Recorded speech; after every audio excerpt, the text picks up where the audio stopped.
So what did you think about Andy Staples' post-spring top 25 list? A lot of people out there with a lot of opinions. I damn sure got mine, as you know. But I want to know what you think. We're going to do a call-in show on this one. You tell me what you think about where your team ranked, where the team you hated ranked, or if your team didn't rank, do you think they should have? Right now, on the Late Shift, Hall of Fame College Football.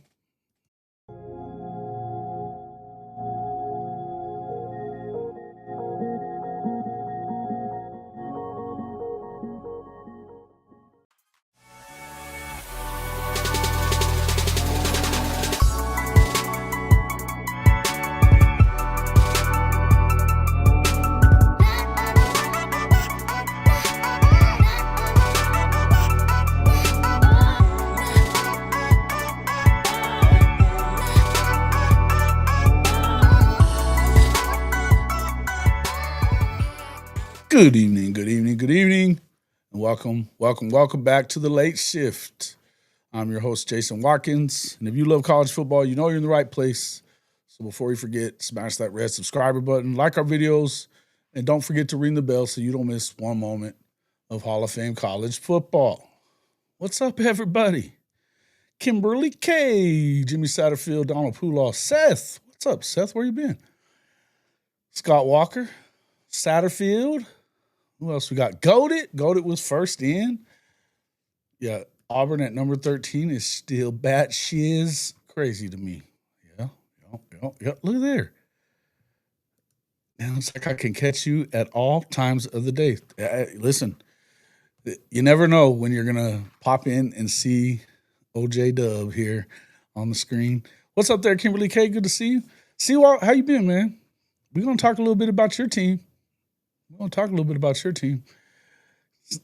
damn Clemson Tigers. I think they're going to win another natty before Oklahoma does. I don't think so. I don't damn think so. I'm glad everybody's coming in. Listen, we are going to do a call-in show. So let me get this. I'm going to regenerate one here. Inviting guests. Copy. So anybody wants to pop in, use that there link that's coming. All you got to do is just okay it on your phone or whatever you're going to come in on. Even if you do the video, I'm not going to put your video up. So don't worry about that. It'll just be a call in. It hadn't worked as good with the actual phone. So I wanted to just go ahead and do it back like we used to. It's the way a lot of people do it. So, yeah, we'll do it like that. Clemson at 3, you don't get it. Well, they were in the playoffs and they got everybody back. I think it makes some sense, you know. I think it makes some sense. Norman, be still. No. Yeah, that's Seawalt. Seawalt's the Clemson fan, man. Seawalt the realist. He's been on the show a few times before. All right, so yeah, if you jump on that link right there, I don't know if it's going to let it go in like that. Let me post it in the regular live stream too. Oh, no, it's there. Cool. All right. So, yeah, I'll let you know when, or you can go ahead and pop in now if you want to. I can let you in when I'm ready. But let's take a look at this poll by Andy Staples. Again. Take a good long look at it. And let's talk a little bit about it. I mean, obviously, I saw him on, let's see, it was on Jake and those guys' show there on the Daily Wire College Football show. And they were asking what was the criteria going into it, to this poll that he put up there, basically his picks for the poll. And he basically said that it was what I think they're going to do this season. Okay. Talking about Texas at number 1. Now, you guys know I think this is crazy talk. Because this is where I think it's kind of double talking by Andy Staples. I've seen him on a number of shows since he put this out. But you hear him talking about things like having a new offensive line or having a new quarterback and all this. Well, you realize that, like, out of the top 4, out of the top 5, let's see, 6, 7, 8. Out of the top 8, hell, top 9. Out of the top 9, you've got one returning quarterback that's played. One. As a returning starter. Illinois got a new quarterback again. They got a lot of guys coming back from a 10-win team. I still don't buy Illinois that much. And I don't love preseason rankings either. But, yeah. Oh, you got a piece of that too in the opening round of the playoffs. So, yeah, that was a nasty team. Nasty football team. Now, again, I mean, look, I get putting Texas in the poll. Putting them at the top of the poll with a new quarterback, 4 out of 5 new offensive linemen, a bunch of new guys on the defense. You've got a couple of guys back that you're expecting big things from, Colin Simmons. Obviously, their linebacker. Damn it, why did I just lose his name? Anyway, they got, and then one guy in the secondary. They got a bunch of brand new dudes on the interior of the offensive line. In fact, most of them they brought in the spring portal. And here's the thing. To just expect those guys to be right away ready to go, 5 new interior defensive line guys, I have a hard time believing that. Since when are there a bunch of good ones in the portal to begin with? I just don't think there's a ton of them, right? I think they're project guys. So, again, 4 new offensive linemen. C.J. Baxter's coming back. I know everybody's excited about that. They've got Ryan Wingo coming back. Everybody's excited about that for whatever reason because he hadn't done shit. He had one 100-yard game the entire last season. They lost all these dudes to the NFL draft, and I understand that. Hey, well, that's cool. We're recruiting number 1, blah, blah, blah, blah, blah.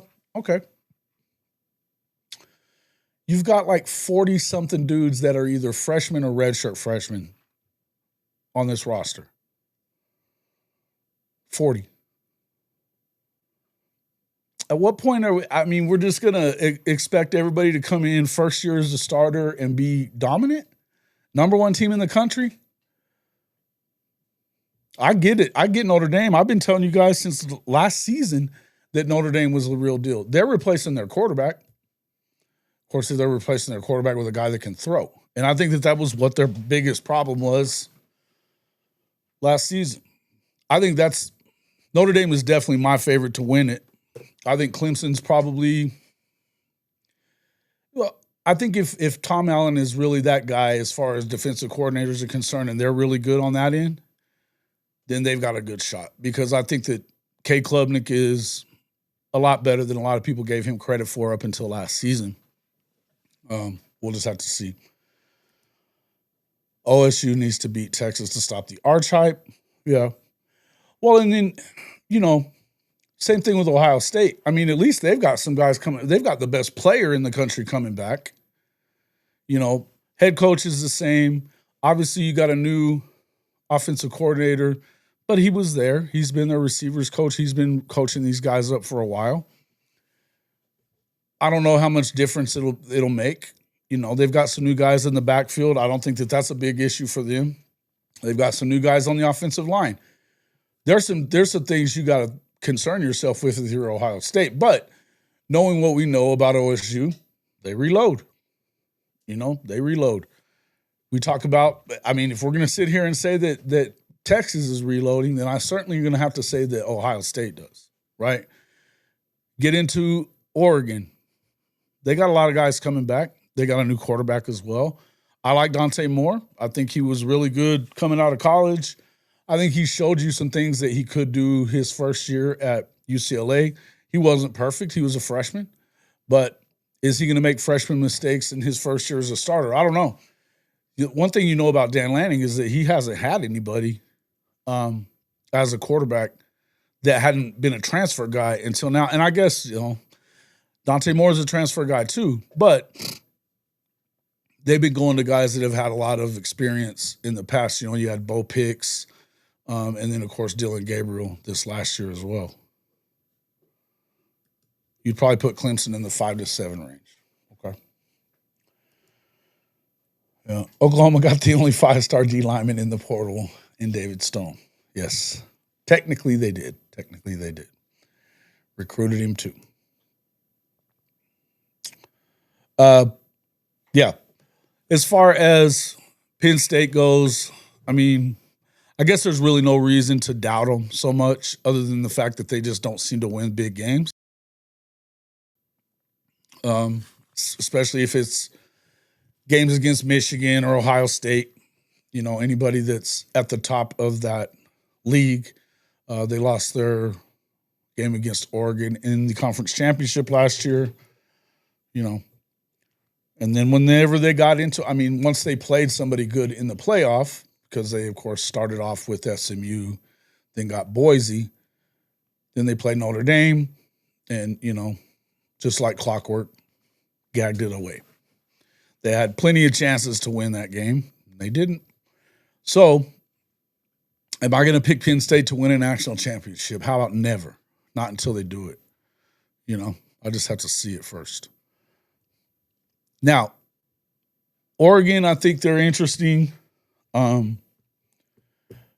don't know that I believe in them 100% either. Like I said, I like some of the guys that they have. In fact, defensively, I think they're really good. They've got Mateo Uiagalelei. He led the Big Ten in sacks last year. And that was coming basically from, he didn't even really start as a true sophomore. He's gotten better and better. I suspect that he'll be a starter this year, but we'll kind of wait and see what happens. In the end, I don't know. We haven't really seen Dan Lanning win a lot of those important games either. He did beat Ohio State during the regular season. I think it was week 3 or whatever it was, somewhere like that. But what was he, 0-3 against Washington so far in his career up until this last did they even play last season? I guess they did. So he's won once, but he was 0-3 against Kalen DeBoer. I think he was 1-1 against Coach Witt at Utah. Yeah, what's up there, T. Booma?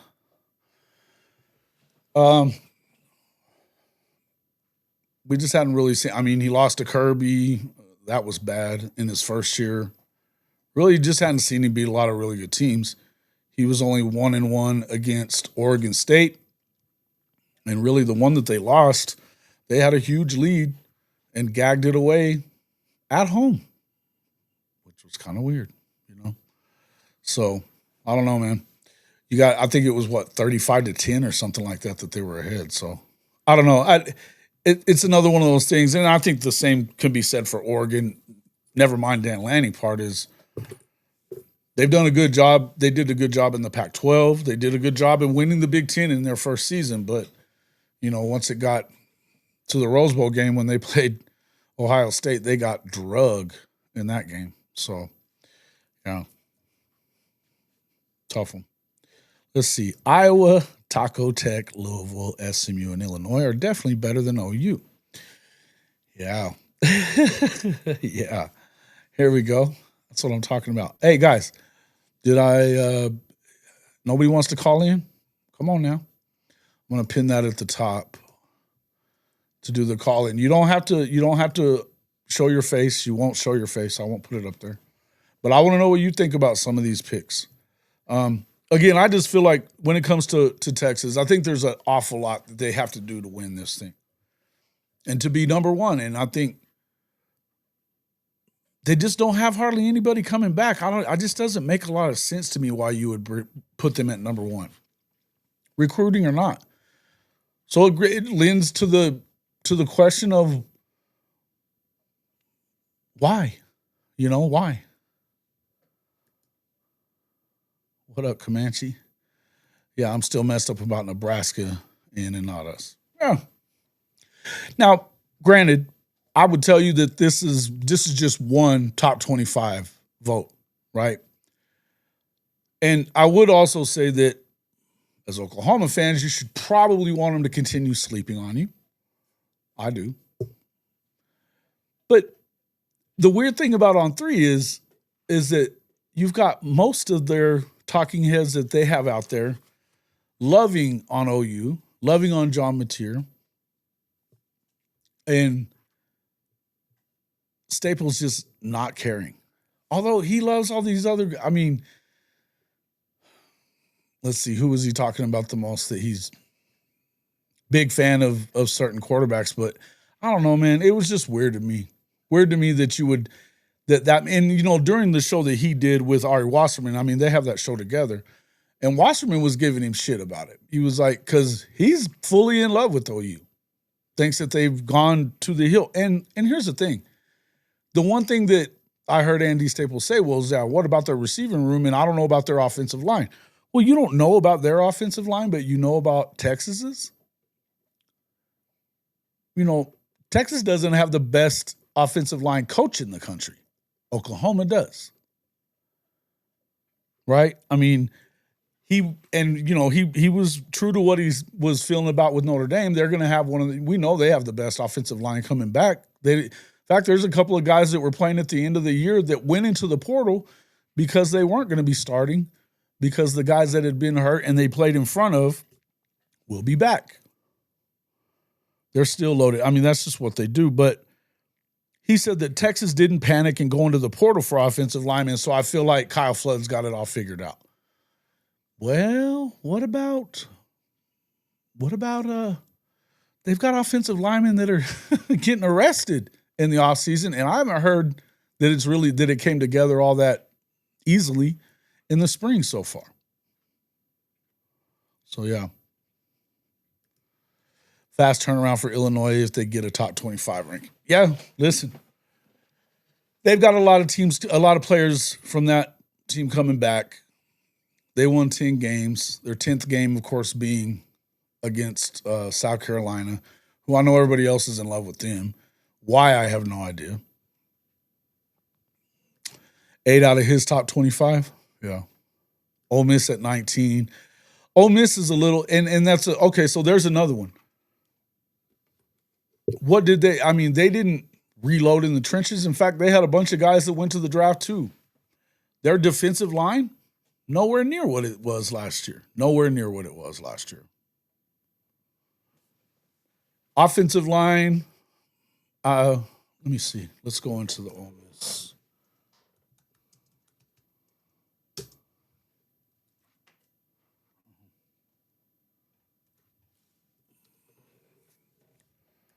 Let me take a look here. I mean, they've got their right guard coming back. Jaden Williams, let's see. Daquan Wright.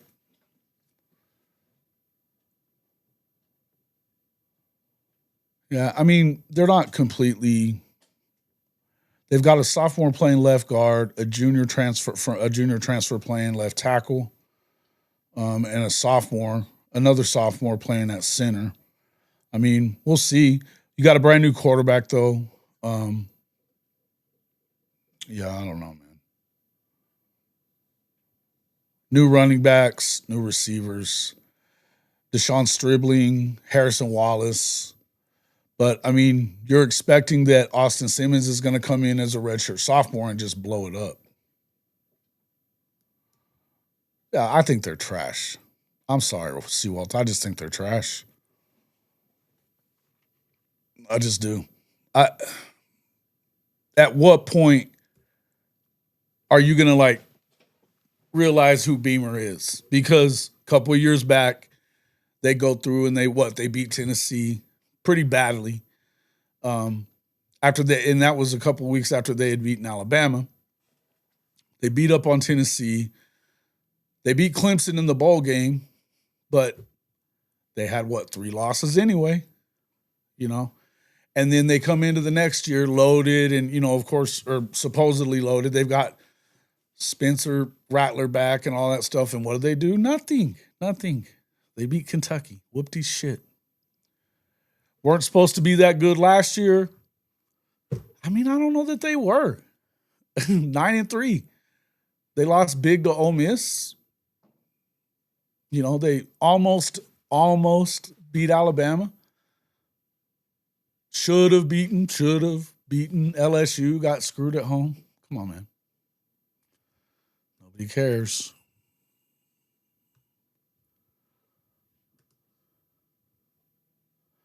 What's the news about the On3 owners also acquired Thune and Parker or whatever, their show? I'm trying to understand what that's all about. Well, Shannon Terry reacquired on Rivals. Basically, I think Rivals is going to remain the I think they just remain their recruiting arm, I guess. It's basically I'm going to have to go back and look and see exactly how it was, but they're just splitting it up on the branding. So it's just a merger. So see, and this is the part that I wanted to bring up about South Carolina. I don't buy them. Look, I like Lenora Sellers. I think he's really good. I don't think he's much of a passer. I don't, he's a dual threat guy. I think he can throw it. He can throw it deep. I know everybody's, kind of waiting to see if their defensive end playing wide receiver is going to do his thing. Now, Coach I's nephew was really good in his first year there. I'll give him that. But I just don't know who you're going to run, who you're going to throw it to. Aside from, and on top of that, you lost your running back. They're going to be keyed in. And their defense, which is really what carried them anyway, lost a lot of guys, did it not? Where are the holes that are filling or what you're talking about? Bennett and Sellers are about it on offense. Maceo, yeah. So, yeah, who's their defense? Their ends. They were the ones that gave Oklahoma the biggest hard time last year. Of course, that may have been something to do with the fact that the offensive coordinator decided that they were going to run plays that had a true tight end going one-on-one with those defensive ends in the first 5 minutes. So could have had something to do with it. They were both All-Americans, though. They lost one of them. They've got one of them back.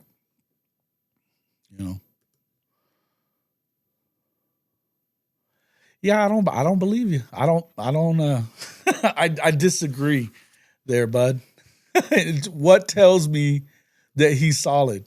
What tells you that he's solid? Please tell me. Nothing left on defense. Yeah.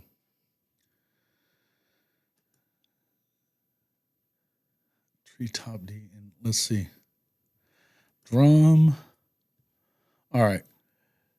On3 took over Rivals, but Drum and Parker own OU Insider, and they said they are still under contract. Right.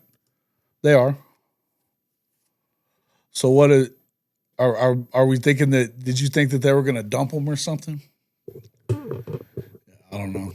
I think it's just a branding change for them. They're still with them. So unless they buy them out or something like that, which I guess is possible. No, it didn't. Somewhere in Texas. Well, it happens. My grandfather had one that ran in the Breeders' Cup one time. It didn't go well. It did not go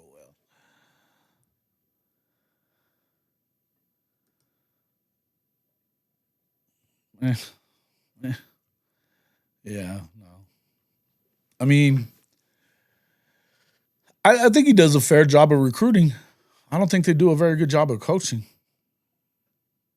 That's it. I just don't think they do. And he talks a lot of shit and he acts weird. His little weird stuff probably in his, his little shtick that he has is kind of cool whenever they win, I guess. But I would hate it if I was a fan when they lost, because then it looks just lame.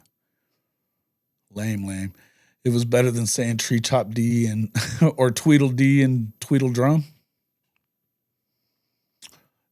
Drum and Drummer. What's up there, rhyming?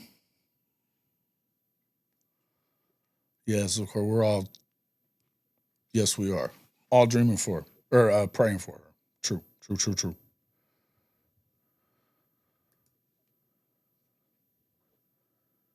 It's awesome. I love it. All right. Yeah. So, I mean, that's one of the games that a lot of people are circling for Oklahoma. That's a tough game for them as far as road games. I mean, I think it could be. I think they should win, though. I'm not as worried about that game as I am, damn sure, not as much as I would be Alabama. And certainly, I'm more worried about the home game against LSU than I am against the road game against those guys. I just really am. I would probably be, I don't know. I think they can beat them. I think Oklahoma beats them. I do.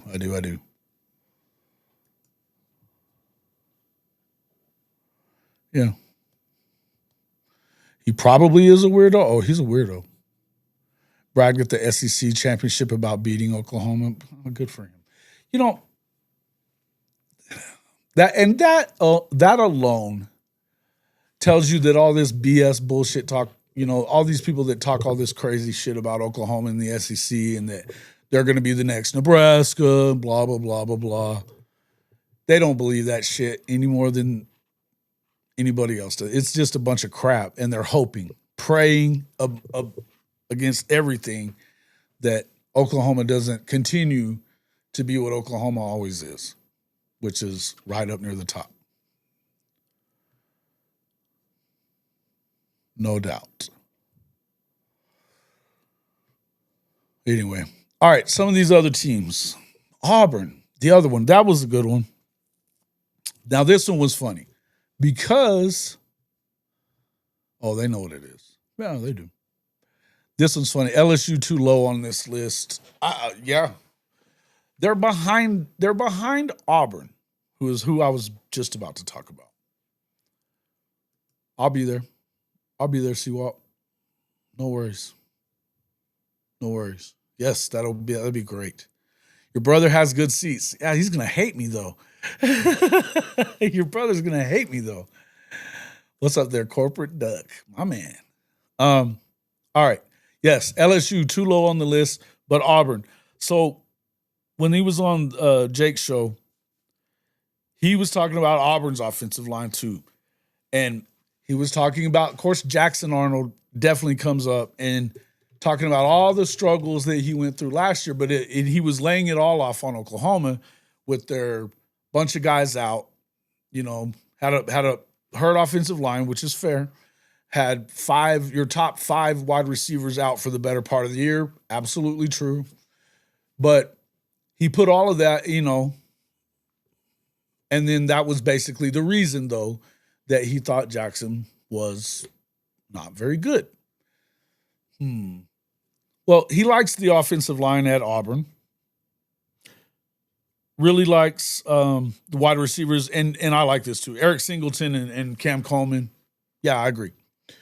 Definitely a little better targets than what he was throwing to at the time last year. Makes his job, quote, easier. The only problem is that we know how he is that even when the game plan's going well, if you put the ball in his hand and expect him to go throw you out of trouble, I don't think it's good. We know it's not good. And on top of that, we've been hearing for weeks, all through spring, how he wasn't very good. Deuce Knight was never threw an interception the entire spring, and apparently Jackson was tossing him. The mic sounds muffled. Does it? Does it to everybody? What's up, high top prof? Does everybody else, are you hearing me good or no? Give me a 1 if you hear it good.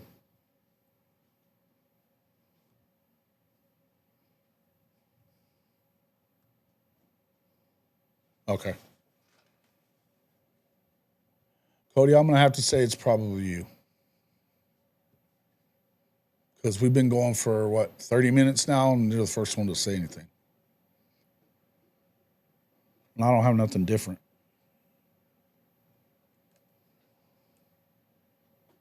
Do you hear this okay, Cody?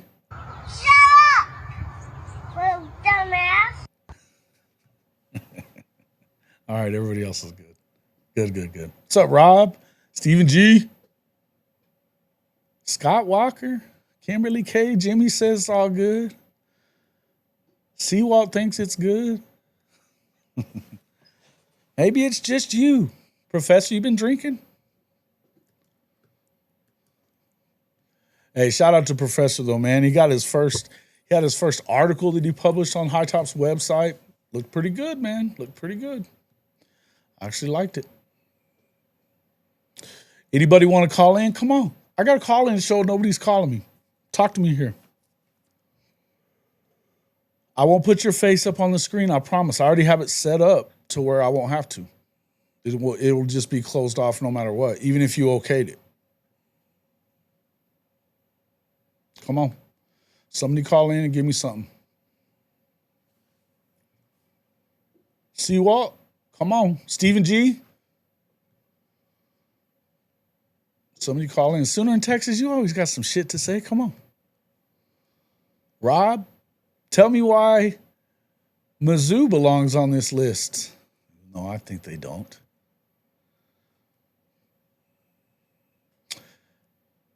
I mean, no, I know somebody's got something to say about Nebraska being on there.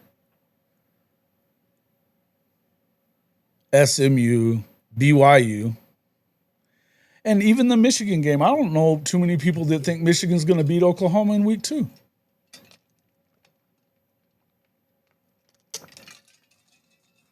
I don't. Pretty wild. Somebody call in. Come on.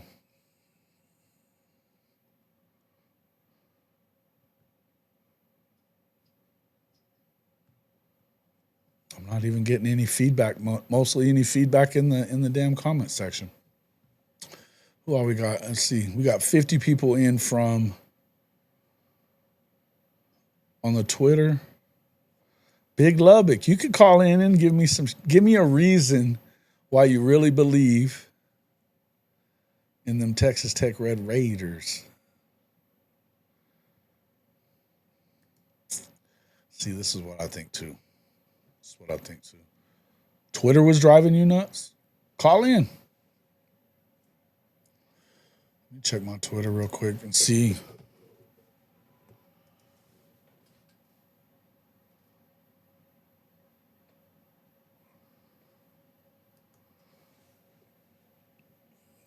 I've been having a hard time with my Google Chrome today. I don't know what's going on with it.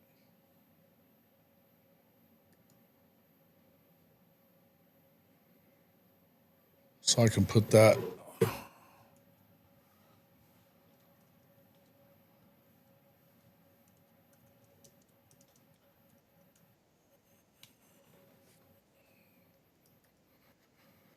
All right. Put that calling link in there on Twitter as well.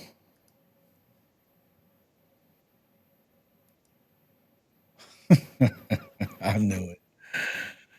You are new. You're not intimidated to call in. Get out of here. I'm not even intimidating. What do you mean?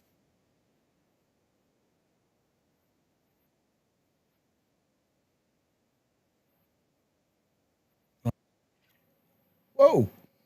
I got somebody in here. Hold on just a second. 1 second. I can hear you. The rest of them cannot. 1 second. Yeah.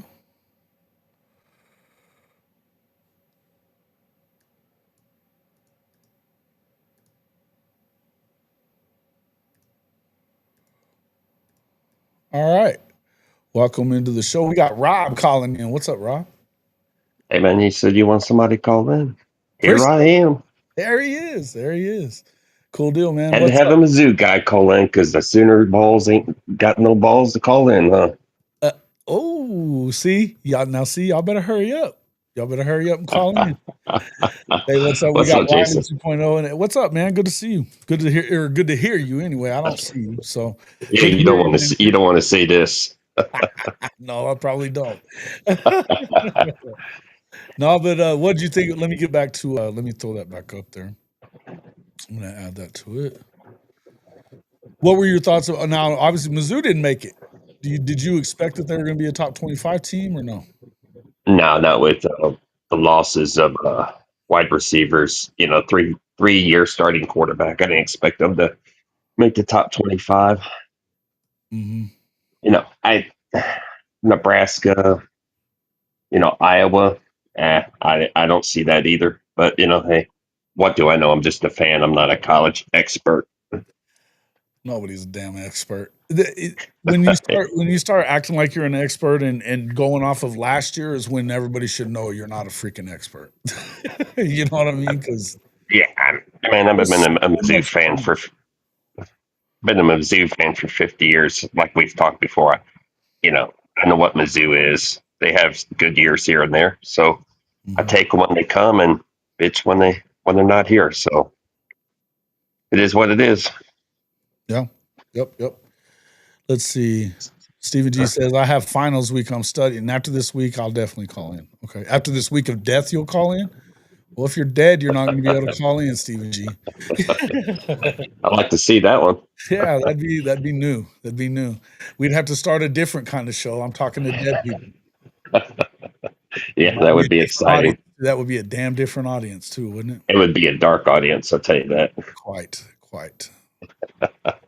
But argue the top 8, the rest, You don't argue the top 8, Riley. Wow. Okay. But what do you think, Rob? Tell me what you think about Texas Tech being in there at 11. They had a good portal. They had a good recruiting season the last couple of years. I don't know about top 11, maybe top 15, maybe if they, we'll see. Between 15 and 20. I mean, I guess because of what they did as far as in the portal, they're spinning. But I mean, I see Illinois at there. 9? They've got an experienced quarterback coming back. I mean, I live right there in East St. Louis area, so I know pretty much about Illinois and Missouri, and I'm not really sold on Illinois. The rest of their team quarterback, sure, but I don't know about the rest of their team. Yeah. I mean, they had a decent season, and you know that Brett Bielema is going to do what he does the way he does it. They're going to play good defense. They're going to run the shit out of the ball. The quarterback situation, I mean, yeah, okay, that's good and all. But 10 wins in the Big Ten, it's not – I mean, it's not the same as 10 wins in the freaking SEC. We know that. No, it's not. I mean, it's almost 2 different leagues, really. Yeah.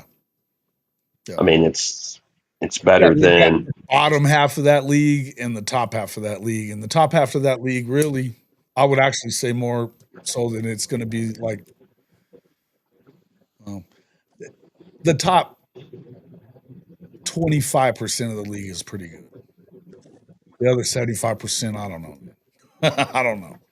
So I'll see you back here, Walt. I'll get you in here shortly.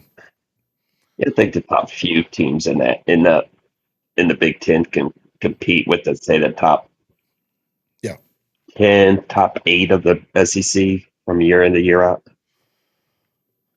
Yeah, I think so. And I think we used to. I mean, I think a lot of people think that the SEC is top heavy too, and I think that overall it has been top heavy. I think that right now you probably have 5 or 6 teams in the SEC at least that are, I think, have a pretty good shot. If you look at Florida being in there in the top 10, I have no problem with Florida being in the top 10 because I think that they've got probably one of the, if not the best quarterback in the country. He's damn sure one of them, right? But on top of that, I think their defense is fantastic, and that's a lot of people aren't talking about that at all. And I think that they're going to just be better. Go ahead. Year in and year out with Florida, the talent they got. If they have a decent quarterback, it really comes down to coaching. In college football, man, it's if you got decent players and you got a great coach, you can have a 10-win season every season. Yep. But you look at Florida. I mean, it's a good example. When you had Steve Spurrier going, when you had Meyer there, you could tell the difference. They had the same talent when Ron Zook was there, and look what happened. So precisely. Yeah. So and I think Billy's a pretty good coach. I don't think that he started off great, I think there's well, we're going to find out how good he really is this year because he has his quarterback. Assuming that he's healthy, they're going to be pretty good on defense. That defensive line is really loaded, and I think they've got guys for DJ to throw to as well. We're going to find out: are you going to make mistakes at those crunch time moments like we've seen him make? Throughout the first Yeah, few years. I think that's the biggest it's question there. yeah. I'm kind of looking forward to this. I think it's going to be a wild SEC season this year. I do too. Are you With buying Auburn? Are you buying Auburn?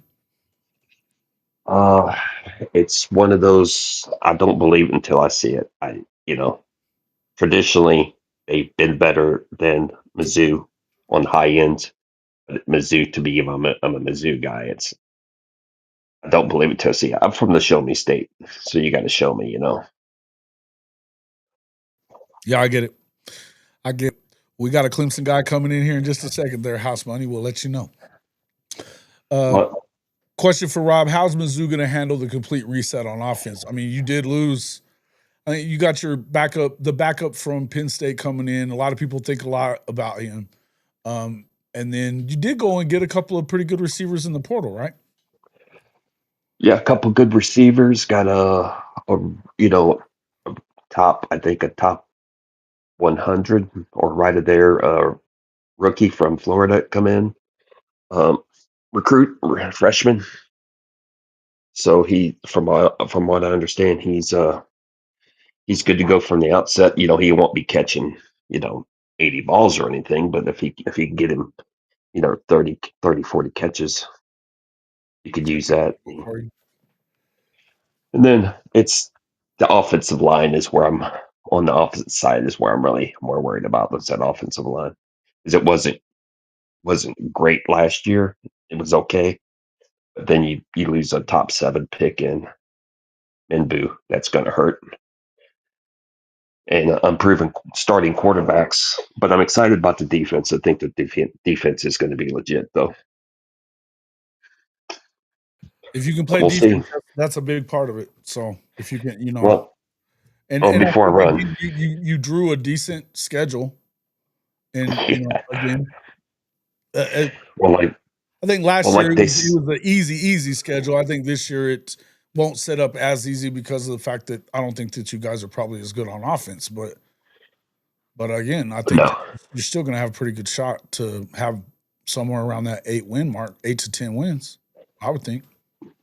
well, when they set up the schedule, when Texas and Oklahoma joined, what the commissioners say they went off by the last decade of your how you won.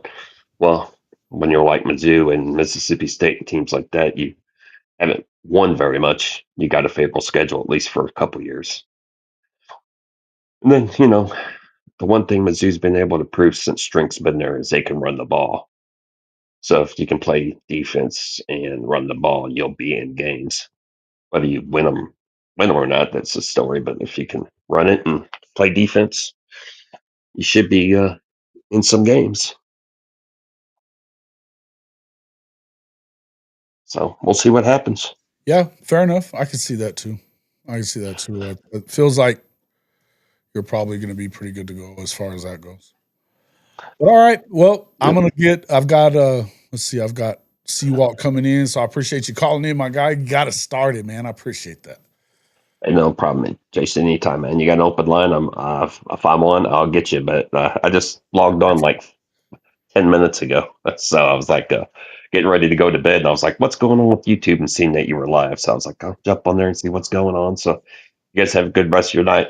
Hey man, I appreciate it, Rob. You're always welcome here, man. Mizzou or not. We appreciate you. All right. All right, man. Have a good one. All right. See you, man. Later. Later. All right, let's see. We got Seawalk coming in. Let's see. You're gonna have to unmute there, Seawalk. Can you hear me? Unmute Seawalk. Hello. Oh, Seawalk. Whenever you hear is he falling asleep? He probably did fall asleep. All right. Green on the Mizzou line. Yeah, I think he's staying. It looked like he struggled at times, even at guard last year. But I think that changed. Any idea of him moving to tackle was over with once he got over there. We'll see though. Don't understand the level fair with Texas either. Yeah, me neither. Neither do I. See, well, as soon as you hit that unmute button, you can come on and talk. You are on this. You're in.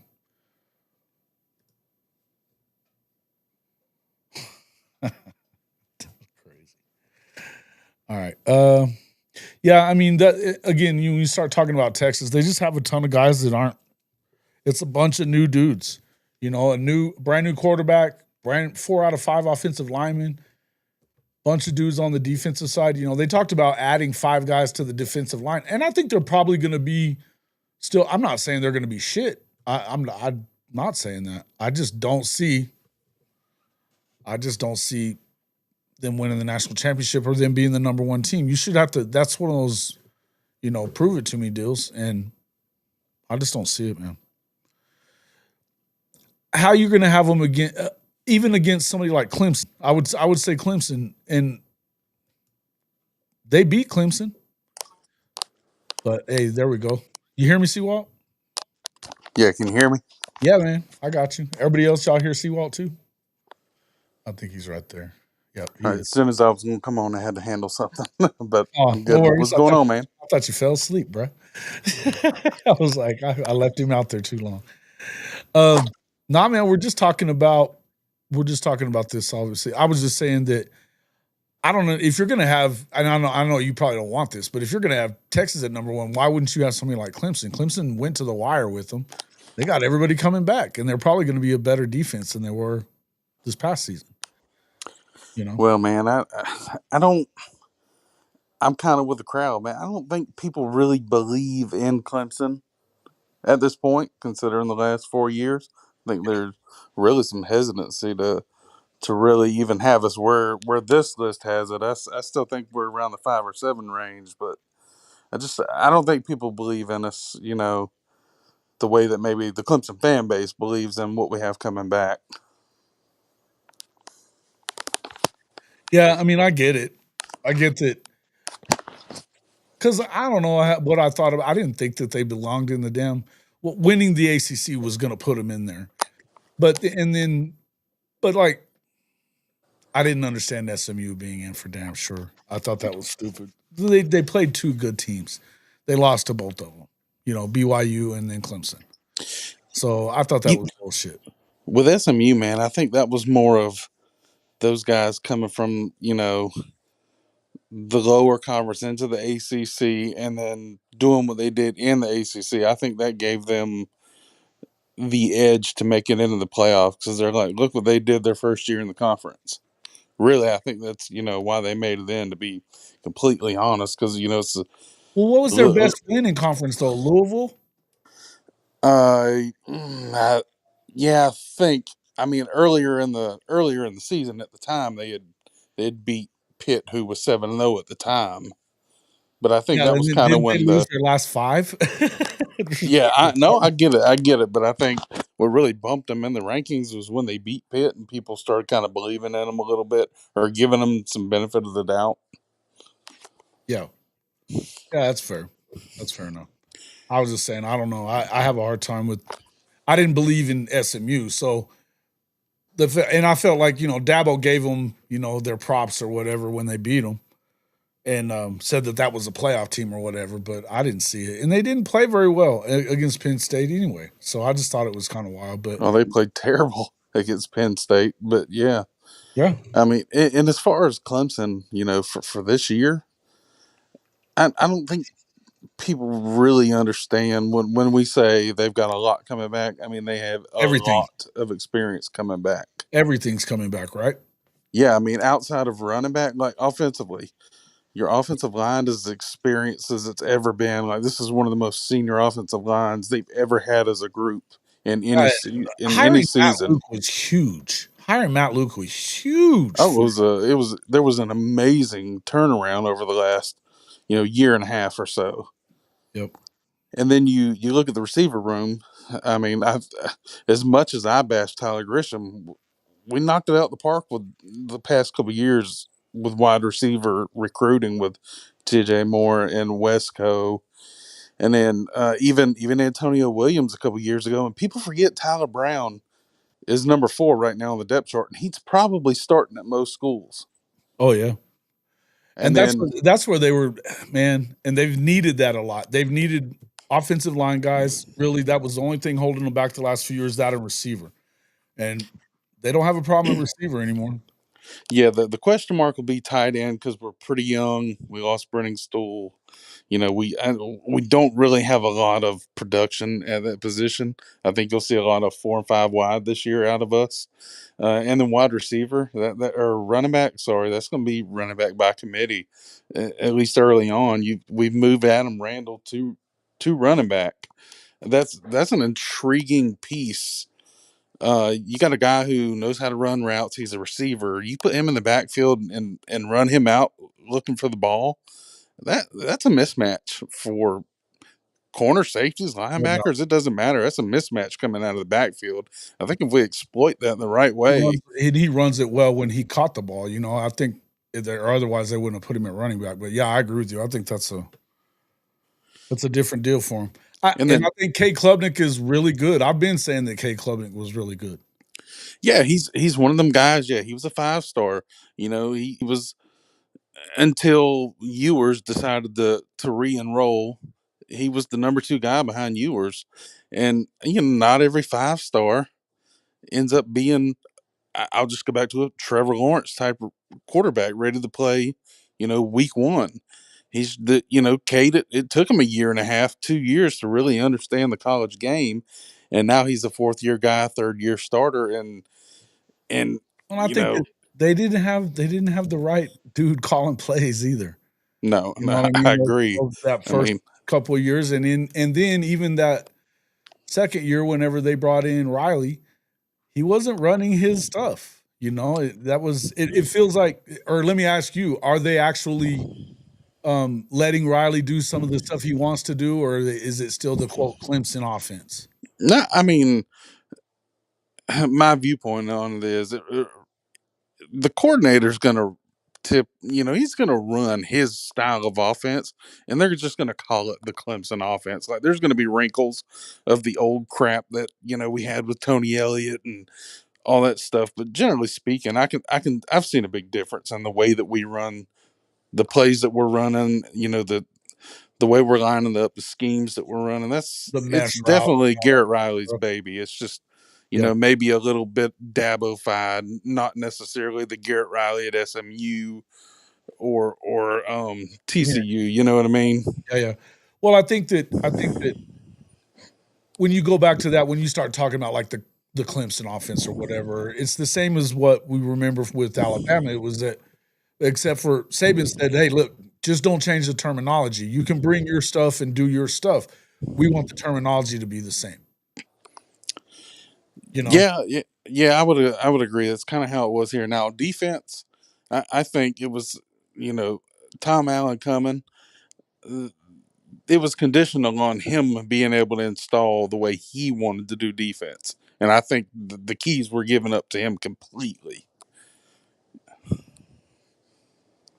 Well, I think you probably had to, right? I mean, this is a guy that was a DC in the pros, and they had a hell of a defense at Penn State. So I think that is probably what you had to do. And if not, when you look at, you didn't really have to do that, when Venables left, because he left behind a guy that was his assistant or whatever.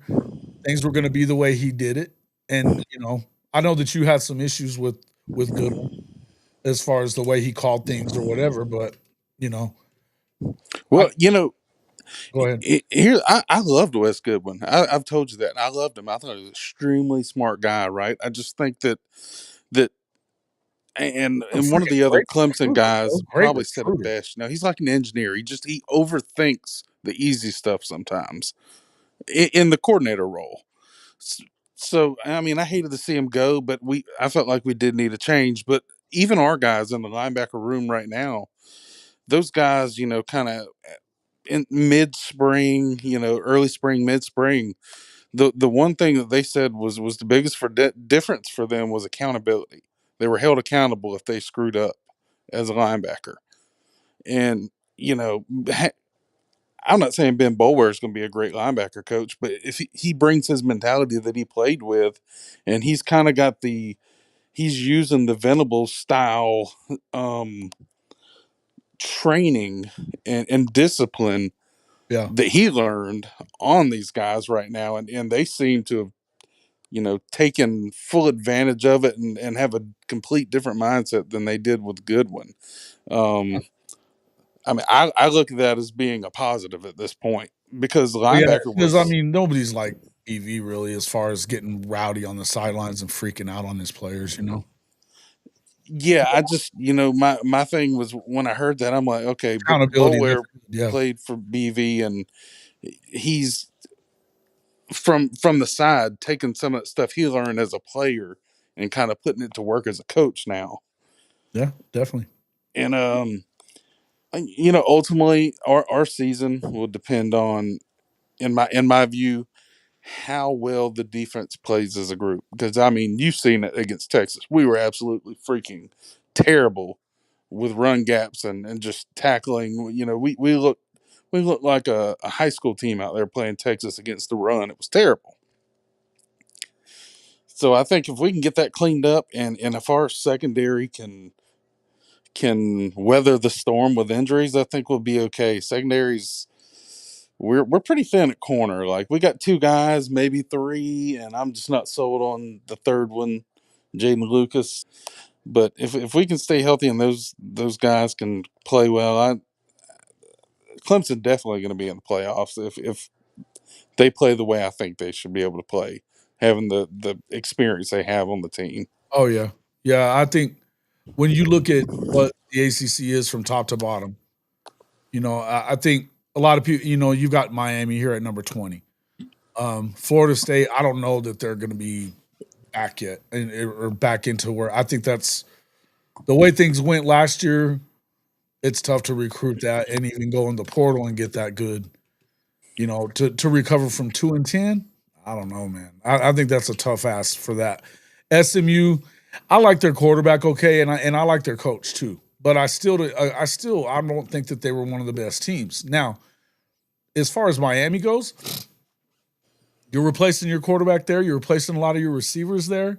I don't know how you could really trust in Mario Cristobal. What has he done? Yeah, I'm with you there. They recruit, I don't know. I don't know where the ACC stands right now. It's just, I obviously Clemson's got to be one for everybody at this point if you're picking a number 1 in the conference. But after that, it's all question marks. I mean, every one of them. SMU, all the guys who really, outside of Jennings, like Rashard Smith is gone. Just all the big time guys who contributed that transferred in from Miami, that kind of stuff. A lot of those guys are gone. So I'm not, they had like 4 senior receivers on the team. And I just don't know. It's too early to say that they've recruited well enough in this new generation of recruiting to say that they're going to be back the way they were last year as a team. And, if I had to just throw somebody out there, I would have to go Miami by default number 2 in the conference, just from a talent standpoint. Sure. Yeah, they definitely have been getting a lot of. They've definitely been getting a lot of talent. Now, BV's son that was still playing, he graduated, right? No, oh man, I can't remember if Tyler's got one more year or not. I'm not seeing him on your depth chart here. He last year may have been his last year. Yeah. You're probably happy about that. Well, right? I mean, it just every time I saw him on the field, typically it was a negative. He is still on there. They're showing him as a graduate. Okay, and this may be his last year then. Yeah, he's a grad, but he's a free safety. He wasn't great. Yeah. I mean, he was doable in a pinch, right? If you needed to give a guy a breather, sure, he was all right. But that's going to be our biggest question mark is probably safety, really. I mean, because you lost R.J. Mickens. He's probably your most steady player on the defense at that time. Yeah. They like Ricardo Jones quite a bit, I think. Yeah, it's just inexperience with most of those guys in the safety room. They haven't really You've got played.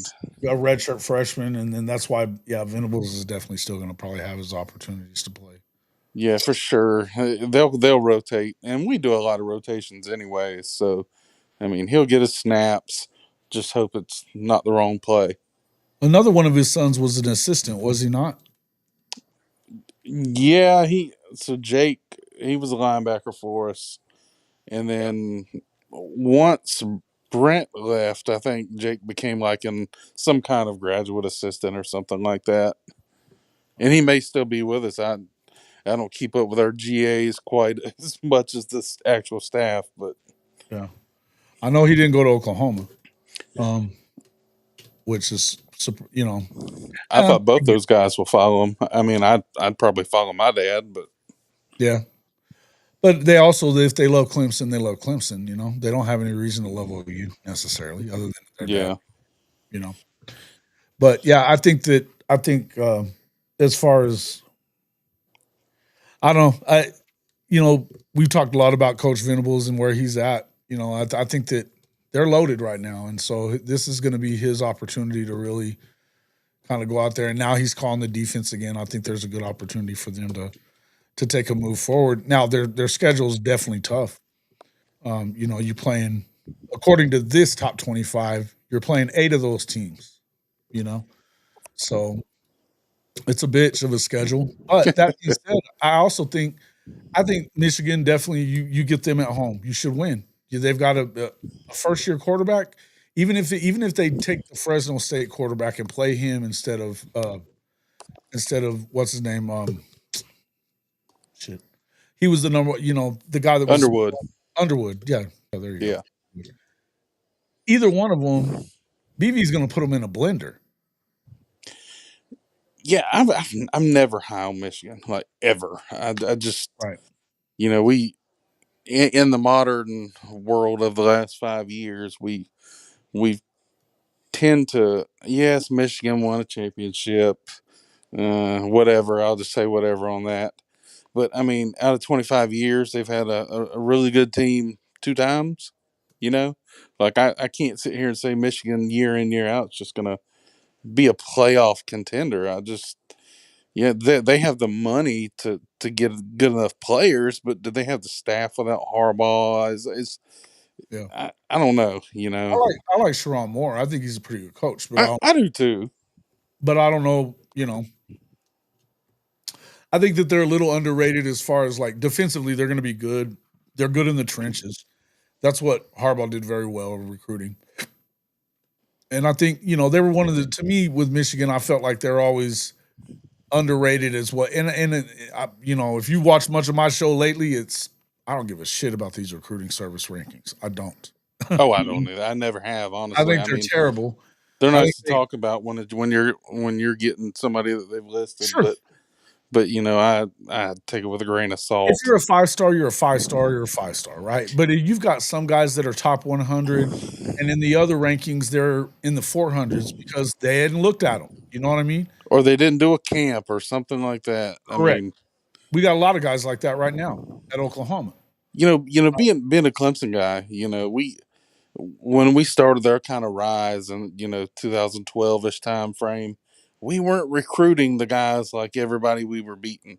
So I look at these recruiting rankings and say, they are what they are, but Clemson's taken some what you would consider average 3-star kids, and they've played like 5 stars.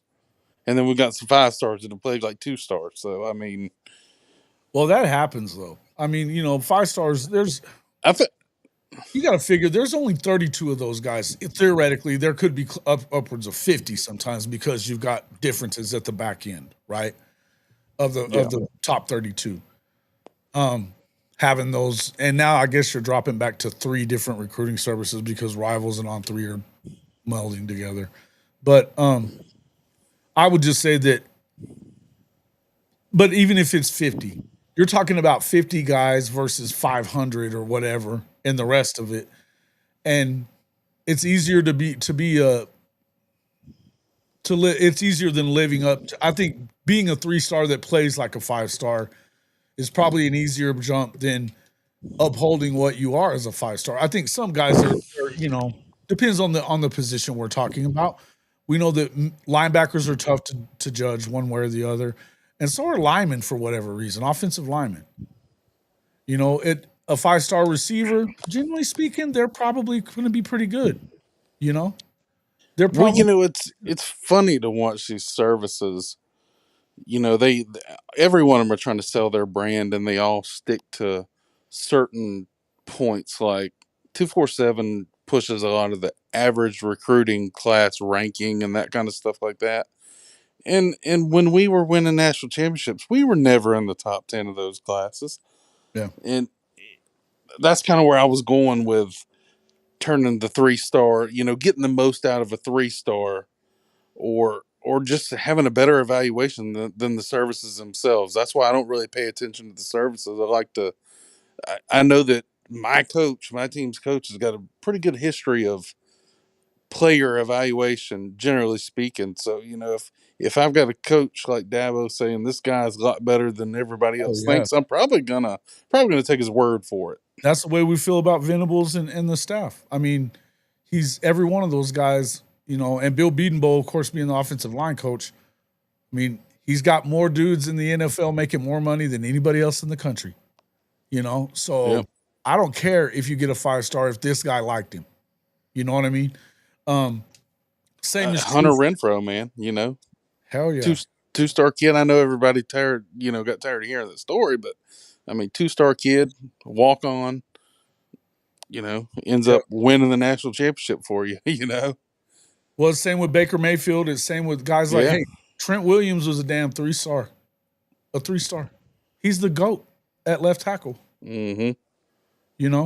There's a lot of guys like that. I think Creed was a 4, but and then Orlando Brown, wasn't he a 5-star guy, or was he a 4 or 5-star guy? I don't remember for sure, but feels like he wasn't.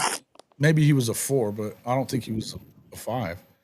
But anyway, I mean, hell, yeah.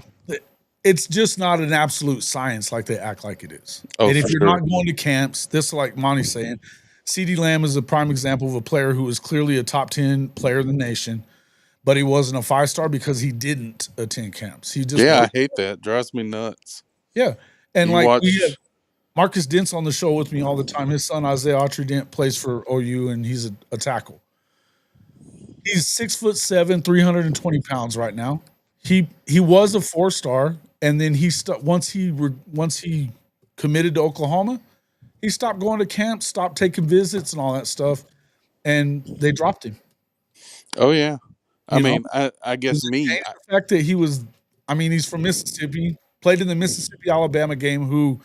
Anybody who plays in that game every year, I guess this has been the average for the last 10 years or so.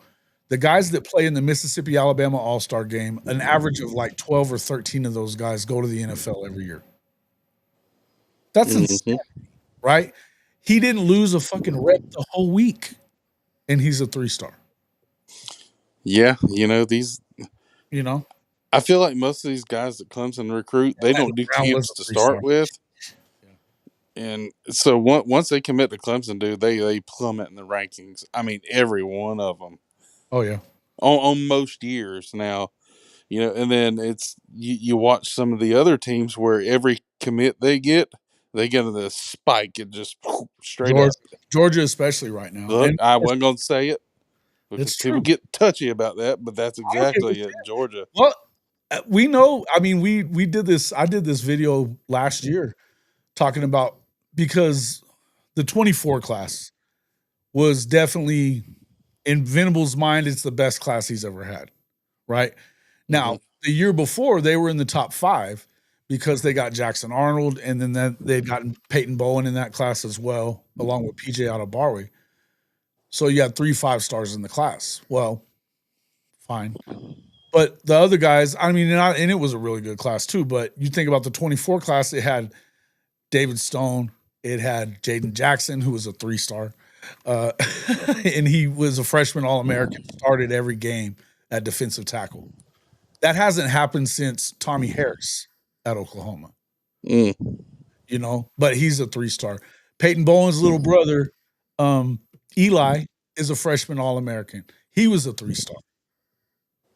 You know, but they've got all these dudes, all the Boganowski, Powers, just loaded. He loaded them up on defense. They got what they call the power line. They got Nigel Smith, where he was being recruited by Larry Johnson in Ohio State for 2 years leading up to signing with Oklahoma.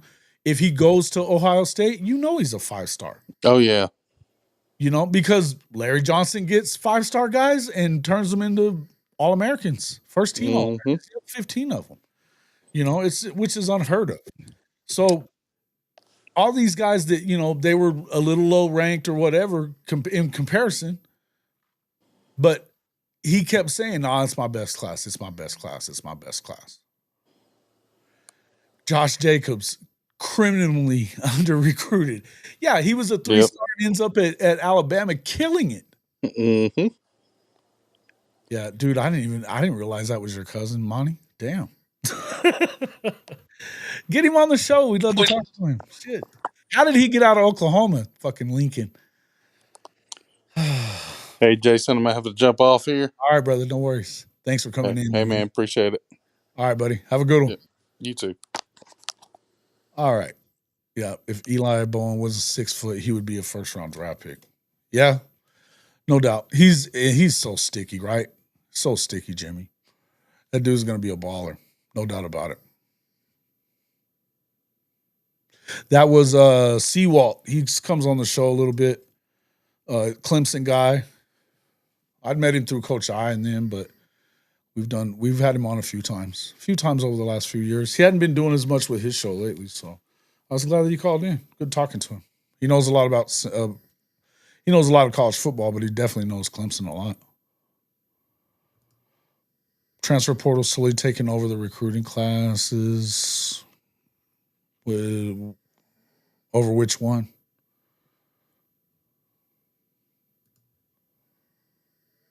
Yeah.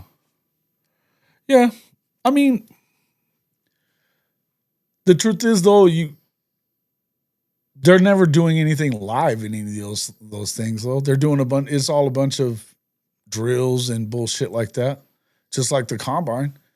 You got to go by people's film and what they do on film more than anything else. And the thing is that all I'm getting at is that the coaches know more about what makes a really good player than these quote unquote scouts. No. And how many of these dudes are actually scouts? I mean, I don't buy it. I don't buy it.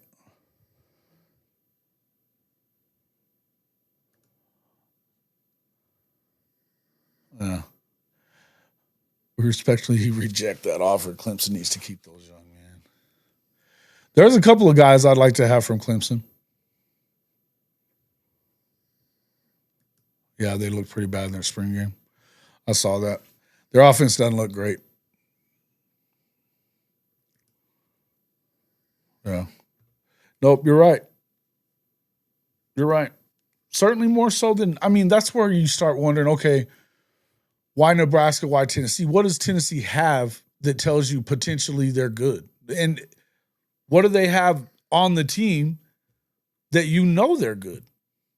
So that, I mean, that's where I was saying it's a lot of double talk when you talking about Andy Staples, because a lot of the things that, if you go back and watch some of these shows, go and watch the Daily Wire college football show with Jake and those guys, you know, and he's giving you reasons. Go back and watch his own show where he was talking about it with Ari, and the way that he's defending who he's got in these places, it doesn't make a lot of sense when you get further down the list.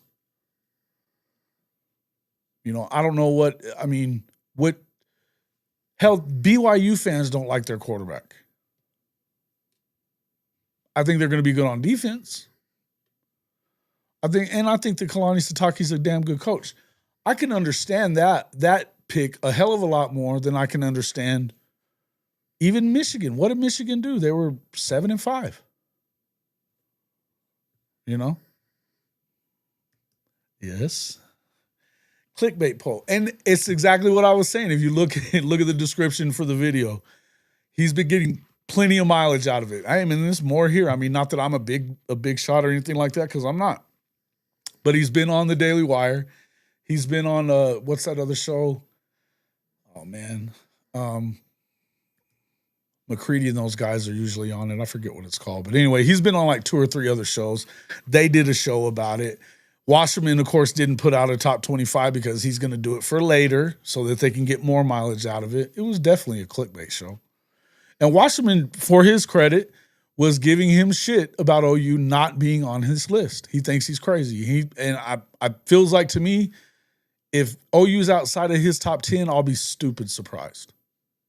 Stupid surprised. I was watching the Locked On SEC earlier, and they put out the rankings from, and I guess this came from coaches or not exactly. Actually, let me look and see where those came from. It probably was from that coaches meeting, from the SEC coaches meetings. Let me see. No, these are from Saturdays Down South. Never mind. Okay.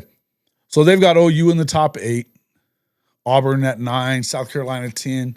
See, I actually like these rankings as far as just the SEC rankings better than I like a lot of what I've seen. I mean, SEC Mike's got OU in the top 6, doesn't he? Which surprised me tremendously. I don't understand how Texas A&M is in front of anybody. I mean, this is wild. Yeah, Seawall's pretty cool.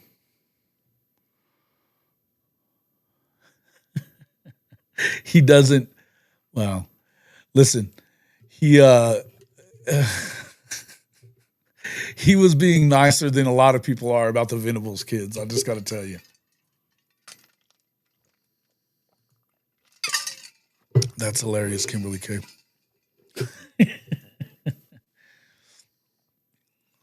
Yeah.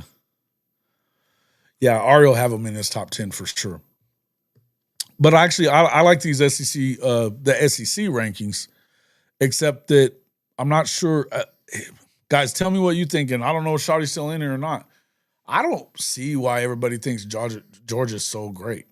What did they do? They went to the playoff and won it last year, but they lost a lot of dudes again, and they're in the portal in places that they don't usually go to the portal for. They still don't have a receiver that I can think of. And, I mean, do we really like this quarterback? Is he better than Carson Beck? I don't know. I think if he was, he would have probably played last year.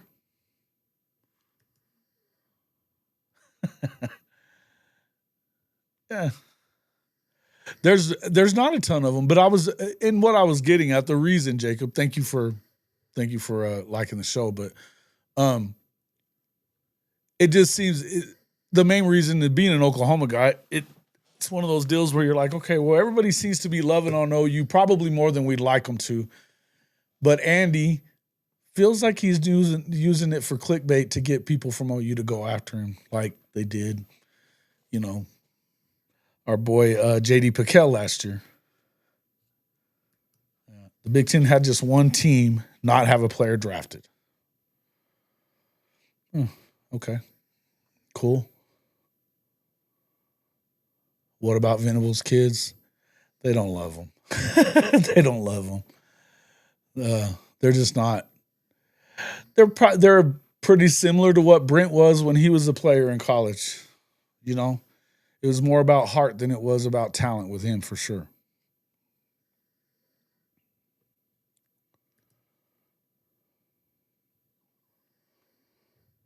Well, okay. I didn't even notice that. I hadn't noticed that, but that's pretty good. Anyway, yeah, as far as what I was saying, Jacob, was just that one was up there. But you see there's another list up here, and we can look into more top 25 stuff as we go along. But I think it's funny that On3 has been kind of trying to jump back onto the bandwagon for OU, except for it felt like they wanted to really get some traction out of not having them in the top 25. Because I don't think that there's a way you could really, if you're going to have, I mean, let's go back to it. If you're going to have Texas Tech, Iowa State, Iowa, and Nebraska in the top 25 and not OU, it's screaming clickbait for me. And then even Tennessee, I have no idea. I have no idea. You can say whatever you want about Nico. He was going into his second year. Generally speaking, second-year quarterbacks, especially that been successful, you can say what you want about Nico. They didn't lose a bunch of games. They lost 2 before the playoff game, and they got drugged by the same team that drugged pretty much everybody else they played in the playoff. So him not coming back was big for Tennessee. But on top of that, no Dylan Sampson. They lost their number 1 defensive player to the draft, first-round draft pick. They lost other guys off of that defensive team. They're having to kind of repiece that together. Their offensive line is pretty brand new. And that's what I'm saying, a lot of double talk because he's talking about, well, he likes a lot of teams that have offensive lines coming back. Notre Dame has the best offensive line in the country. Clemson has one of the better offensive lines in the country. Penn State should have one of the better offensive lines in the country. Except Texas, who's to say? You know, what did he say about him? He said, well, he trusts in Kyle Flood and that he's got it going there because he didn't go crazy in the portal. Probably because there's not a bunch of dudes in the portal. You know? Yeah, dude, come on. Yeah, I know. Illinois. And they decent in terms of beating the rest of the Big Ten. But they've still haven't beaten Ohio State or Michigan. Or, you know, I think they may have beaten Michigan this past season. Let me check that real quick.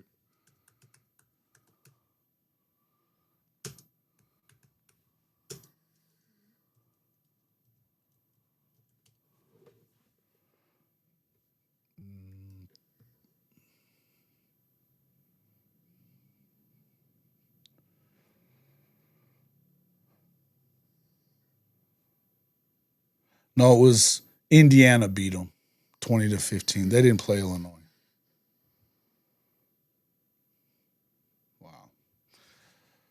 Fresno State, Arkansas State, Minnesota. Yeah, no Illinois. No, they did. They played Illinois, lost to Illinois 21-7.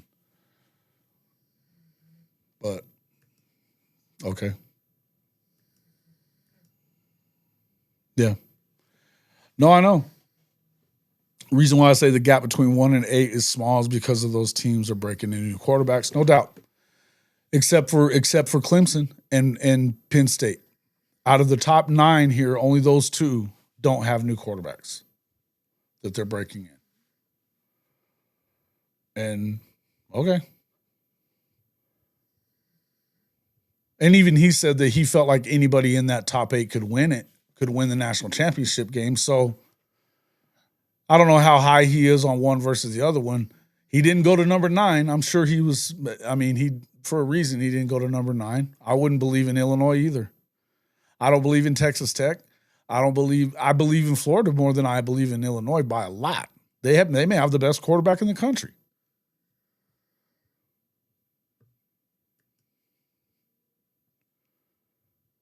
Yeah, exactly. Starting O-linemen don't normally transfer unless you have a coaching change, which is, you know, how did we end up getting 2 starting O-linemen from Stanford? Because they had a coaching change at a weird time. Andrew Luck came in there and fired that dude.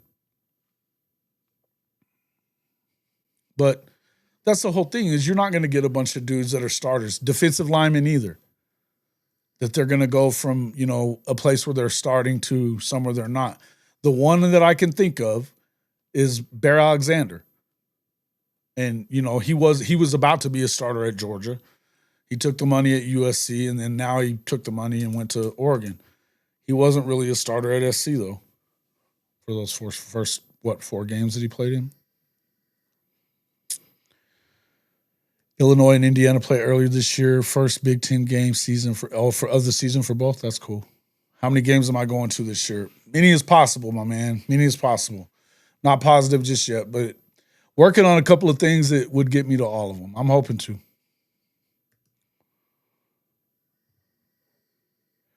No, I don't think so. I think it'd have to be really bad. I guess I would ask who else from Texas is even in here? Just Benji, huh? Benji, do you think that they've got a quick hook on Arch? I don't think it's quick. I think it would have to be really awful and probably for more than one game before they would probably take him out. I think they love him. I think that, yeah. Benji says, nah.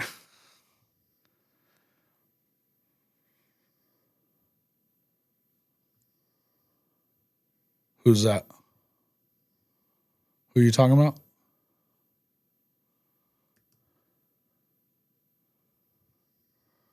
Jacob Frank, who are you talking about?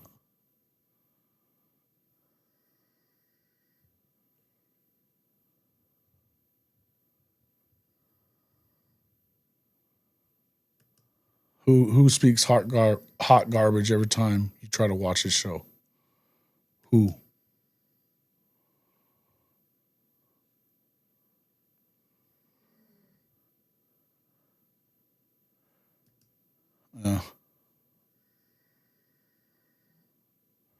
Yeah.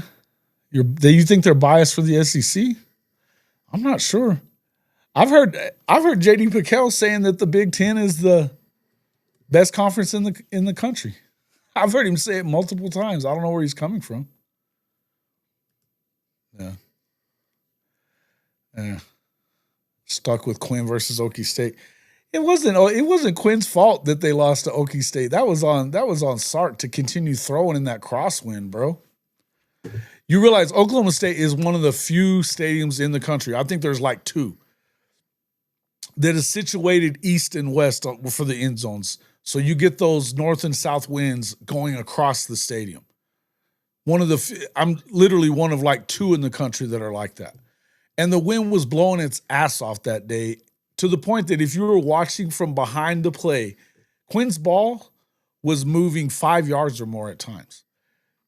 If you don't figure that out, Sark, that wasn't a Quinn problem at all. He should have. They were leading by 10 with 2 minutes left in the third quarter. Why Bijan and Roshan weren't running every fucking play after that? I have no idea. No idea. Oh, Andy Staples? Okay.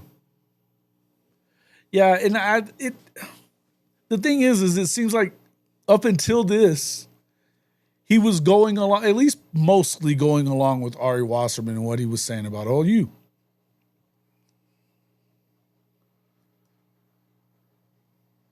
That's not true.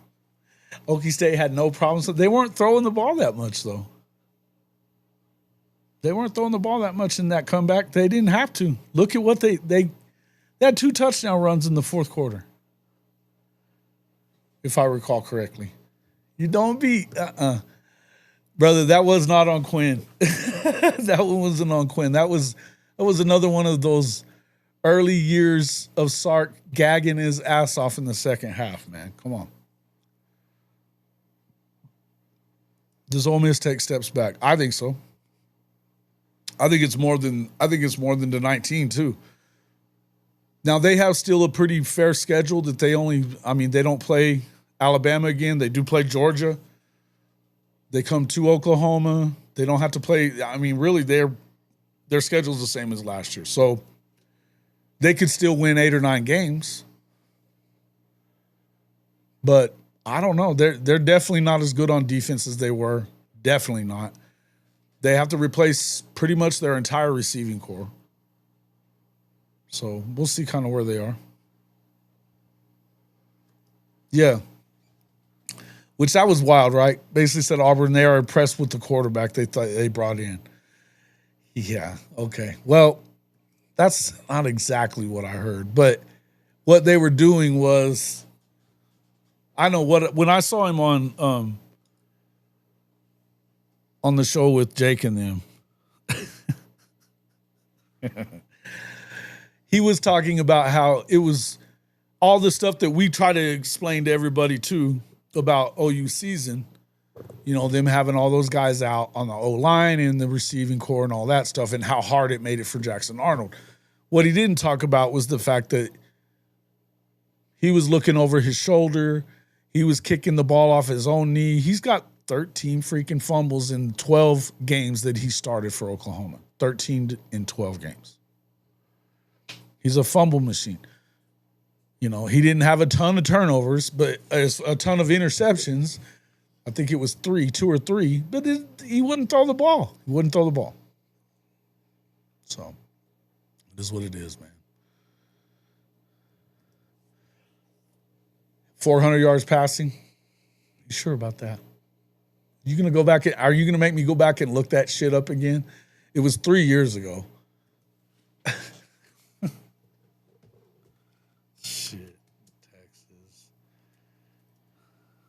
If you're bullshitting me, I'm gonna kick you off the damn stream.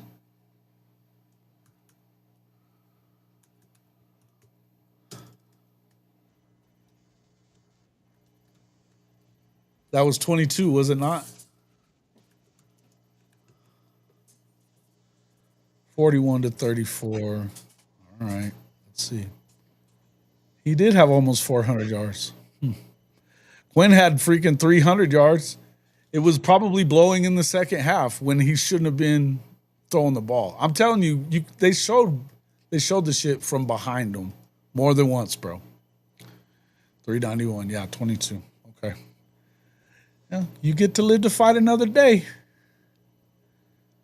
But did you look at like your rushing yards? Bijan he had 24 carries in the 140, but that doesn't include that touchdown that he had off that little hitch outside of the backfield. If I'm throwing the football in that game, that's all I'm throwing is that kind of their little orbit screens and shit like that they like to do with the running back. I think Bijan was way underused while Sark was there.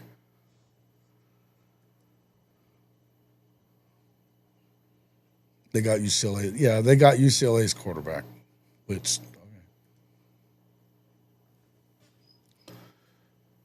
okay. Texas backup quarterbacks, Joe Tatum. Trey Owens is their second, right? Yeah, I think he's their number 2. I think Trey's pretty good. They like Trey anyway, from what I hear. Well, he's the one that recruited him. Yeah, the guy from App State. That's the one. I'm not either. Again, he had a shit ton of interceptions. And in the games where they were playing like solid FBS teams, aside from that North Carolina game that they won, or they were really close to winning that year, whatever it was, 2 years ago. Aside from those, in those games, he hasn't been good. I don't think he's good now. I don't know why they decided to go against him. Auburn with the old, he's killing it against our defense. Yeah, but I'll tell you this, everything that I've heard out of Auburn is this. Deuce Knight didn't throw an interception the entire spring. He threw like 7, 8. You embarrassed him, yeah.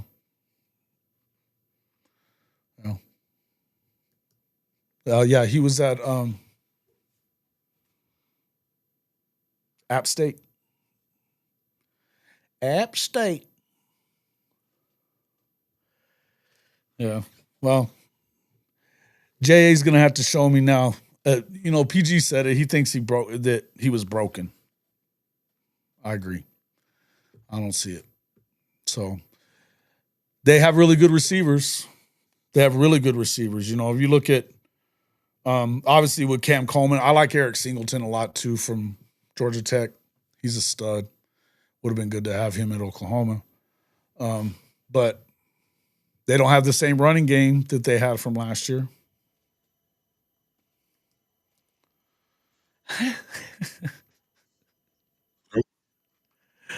Hey, we got South Texas coming in. Hold on just 1 second, bro.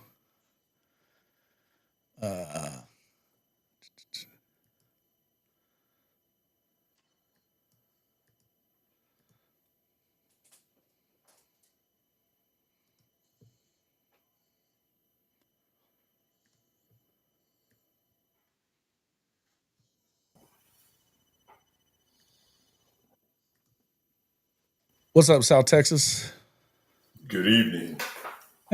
What are you up to, man?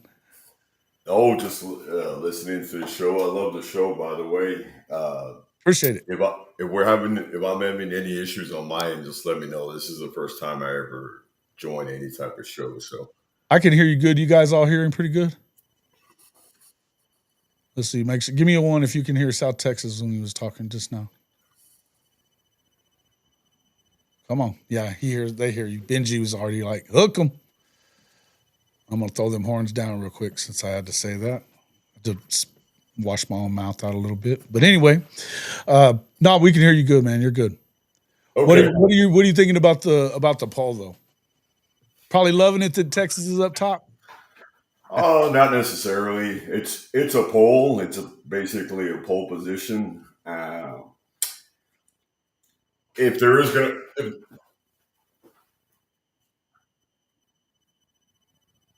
What's that?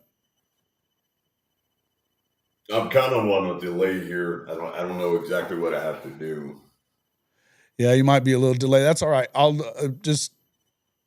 wait a second and let you go. But go ahead. What were you saying? Okay. Well, as far as the polls are polls. I will say this.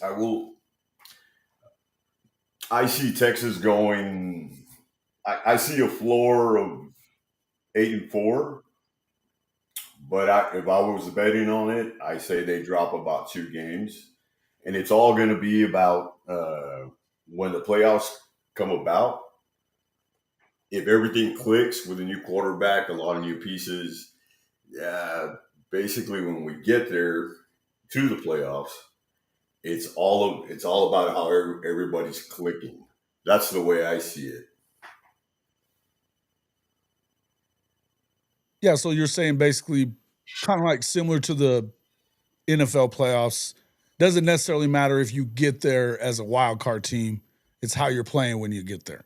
Exactly. Okay. Yeah, I can see that. And I would tell you that I think I could see them getting back to the playoff. It wouldn't surprise me if they didn't though. And because of the fact of what you just said, there's so many things that you have to have go well. New offensive linemen, 4 out of 5, new receivers, other than, I know Wingo, and I know everybody loves Wingo so much, but I'm not sure why. I haven't seen him do anything yet. Well, as far as that, it's all potential. It's basically you do your homework, and it's an educated guess how much that potential will actually come to fruition.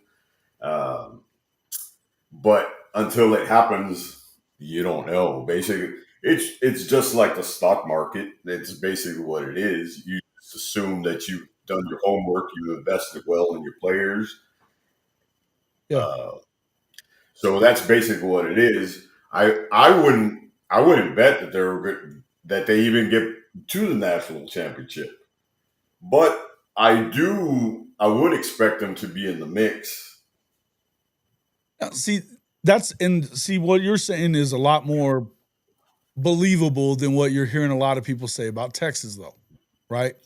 This is automatic stuff. When, like for instance, not that I give a shit, Bevo's bodyguard, he's there's nothing that they've done wrong. They've recruited well. I agree that they've recruited very well, right?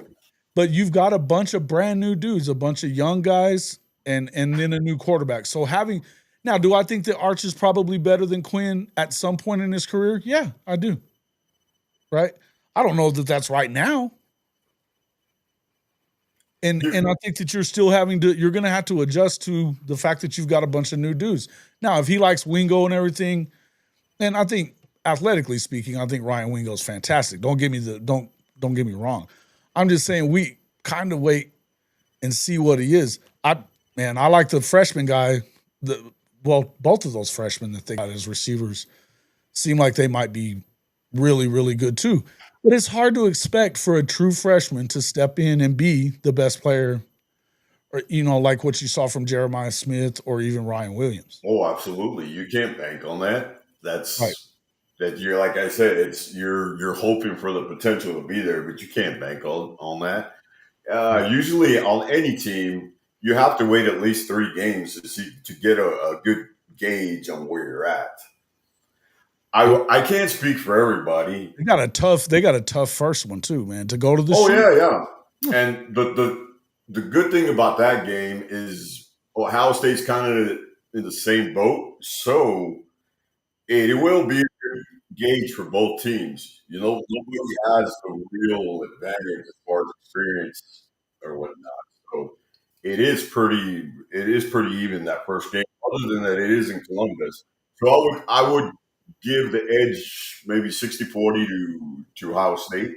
Yeah. But even if Texas loses, as long as they play that game within 10 points, yeah, I don't think it hurts them a ton. It doesn't hurt them as much as far as getting in. I think it probably, if they're close, if they win, it certainly helps them, right? But if they lose and they lose by one score, one to like you said, maybe 10 points, you can see that. And it's all going to depend on what happens next. I think that the scary place for Texas is going to be, you got to go to the Swamp, and then the next week you have Red River. That's tough. If they were to split those games, I'd be good with them, because right there, let's say you lose the Ohio State game, you split the Florida or Oklahoma game. So let's say you walk out of there and with 2 losses. Well, if you can maintain and not drop another one, or maybe just drop the Georgia one, you'll still be in the mix at the end. You'll be outside looking in, but you'll still be in the mix. I think 9-3 hurts you guys. I think 9-3 it probably gets Florida in, it probably gets Oklahoma in. I don't think it gets Texas in. Yes, but you have to remember, towards the end of the season, a lot of teams get hurt. So as long as you're in the mix, that's all you can hope for. Now, Texas and Oklahoma, we're both still feeling out the SEC, and we won't normalize till a good 3-4 years in it. So there's no telling how you're going to go on the road on Georgia and do. You might be competitive. You might get blown out. The offensive line might not hold up. I think you're going to have to wait and see on Georgia. I don't know that if probably the game that I feel best about Texas being able to go win would be that one. Out of, I don't think. No, not necessarily, because of Kirby Smart defense. When they played Georgia that first game in Austin, man, Kirby Smart was two steps ahead of Sarkisian, particularly on that interception. I mean, the cornerback blitz that blindsided Ewers. I can see that. But the one where he baited him, where he was squared up playing man, and then shifted to play zone and came in and intercept, that was beautiful on Kirby's. So things of that nature, you have to give it to Kirby Smart. Until Sarkisian beats Smart and beats him multiple times, you have to give the edge to I'll give you that. Smart. I'll give you that. So, I'm telling you, I'm not sure I don't know what I think of Georgia at this point. I don't know. Well, the defense is going to be there too. They have and people aren't acting like they have a lot of questions, because they're still got them. Well, the other thing that I had up there, they've got them ranked number 3 according to Saturdays Down South. This one they have them in the top 10. I don't know, man. It's not even the same team as they had last year, which wasn't as good as the team from the year before. Yeah, but it's still smart there, man. You have to remember, everybody gets all focused on the passing game. What the thing with Georgia, what happened with them last year was they did not run the ball the same way that they normally do. That's what really hurt Georgia. It wasn't their passing game. It's that maybe they tried to throw the ball too much and didn't run it enough, or didn't run it as well. But Georgia's going to be there for the next, near future 2-3 years. So that game it wouldn't shock me at all if they beat Texas in Athens. Not at all. Yeah. Well, it wouldn't shock me either. No. Yeah, I got it. So back to my point I was making, as far as, like I said, I can't speak for everybody, but in general, as a Texas fan base, the reason we're all excited is because we've been in the desert for years. So it's real easy, and we get a good, we start seeing the light at the end of the tunnel, and of course, we're going to get all hot, hyped up and everything. That's just human nature. Yeah, I feel you. So, but yeah, it's fun. It's fun. I will say this about let me say this about your show. I do love your show. You're one of the few people that can get me going with your comments. Oh, you get me. That's why I go. That's why I make those comments. I get on the chat, or we've had a couple of bets. So I do one of the truest signs of a content creator, whether it be media, literature, whatever, is to get your reader or the person who's eating up your content to react. And you're one of the few people that can get me to react. Well, I'm glad. I certainly work at it. Now, may I say something that's going to get you to react? Go for it. Okay. Go for it. Between the OU and Texas rivalry, we've already won the near future, 10 years down the line. And this is what I mean. We lured you, and when I say we, you know what I mean. But let me say Texas. I know what you mean. So explain the damn actual comment. Okay. Texas lured Oklahoma to go into the SEC because Texas could not beat Oklahoma. So now Oklahoma not only has to worry about Texas, they got to worry about everybody else. And you say, okay, so does Texas. Well, yes. But see, Texas was already mediocre. So if we go to SEC and be a mediocre, that's where we're at. The difference is Oklahoma is not used to being mediocre. Oklahoma's not going to be mediocre. I'm sorry to tell you, it's already happening. No. I've brought this point up many times in your chat, but you would put me in timeout. I do that just because I know you're a Texas fan. I do that shit to everyone. Yes. But yes, here comes the Texas delusion. Here we go. Continue. Go ahead. Okay. Is it a Texas delusion or is it an Oklahoma delusion? Brother, there's this. Let me make you understand something real quick. If what everybody from Texas thinks, which is I'm not even sure that this is actually what you think. Everybody talks about BV sucking and all this kind of stuff. But the truth is BV's already beaten Sark. When he had a quarterback and he had a damn game plan that was going good, he beat Sark, right? So either maybe y'all do think that, and you know what? I think that the verdict is definitely still out on Brent Venables because he's recruiting his ass off. I don't care what the rankings necessarily say. They're a million times better on defense. They're still getting guys on the offensive side. They had a bad one season on offense, a really bad one. The first year, the 6 and 7 year in the first year, you can blame that shit on Brent if you want to, but the roster was not left in good shape. It wasn't. So They were trying to piece together. Now, if I think he made a mistake in that year, it was trying to get a bunch of guys that were used to speed D to figure out his difficult system. And I don't think it worked out very well, but the offense was still really good.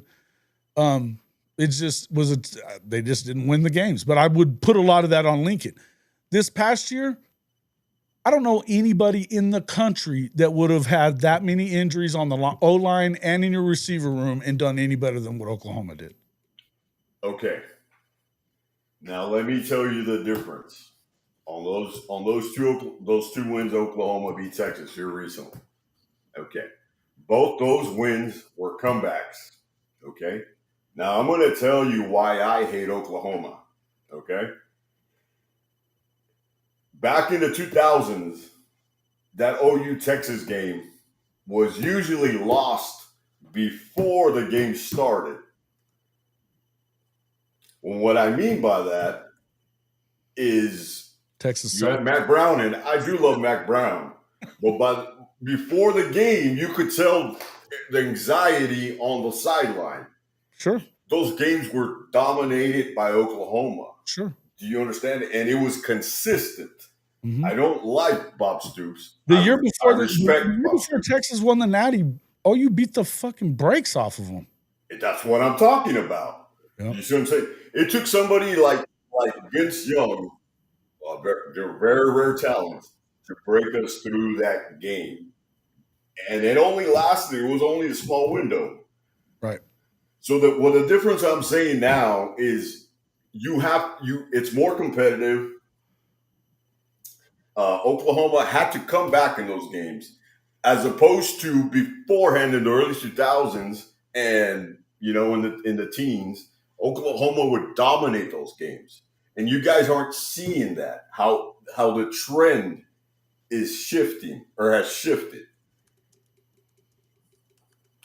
Do you understand what I'm saying? No, you're saying that it shifted. Yeah, I'm not buying this shit. I'm not buying because I don't think that there's as big of a gap, first of all, as you do. It's one thing that, you get to play that training wheel schedule, comparative, in the SEC.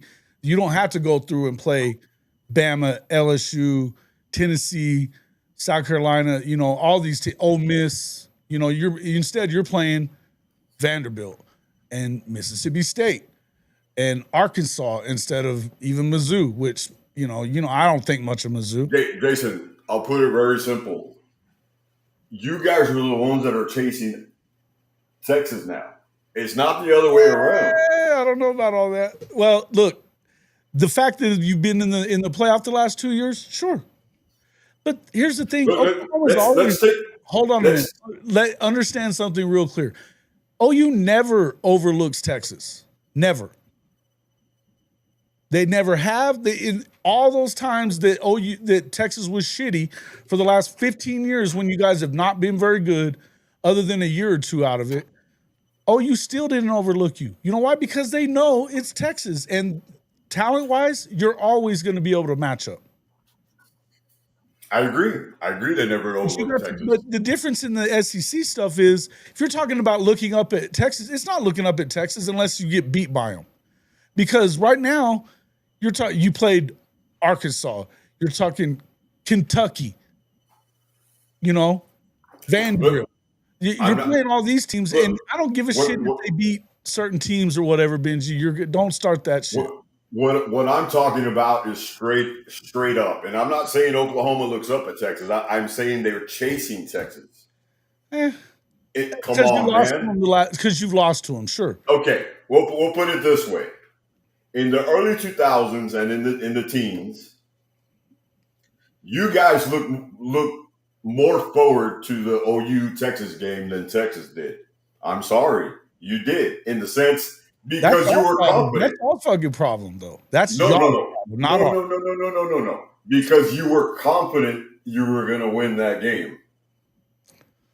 We're still looking forward to the game every year now. I think that there's no lack of confidence for any Oklahoma fan about beating Texas.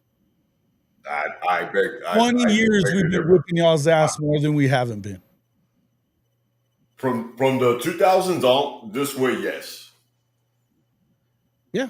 But that's not the case anymore. Look, I think that there's some Oklahoma fans that are scared of their own shadow right now. No doubt about it.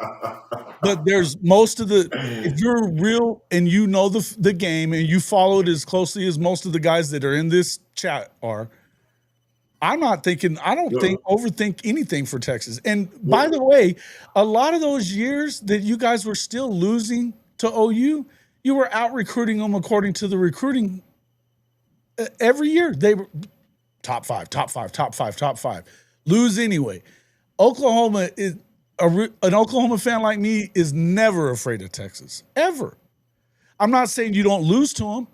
You're going to lose to them sometimes. Everything you just said right now, I agree with 1,000%. I do. What I'm trying to tell you is, look, we'll go this way.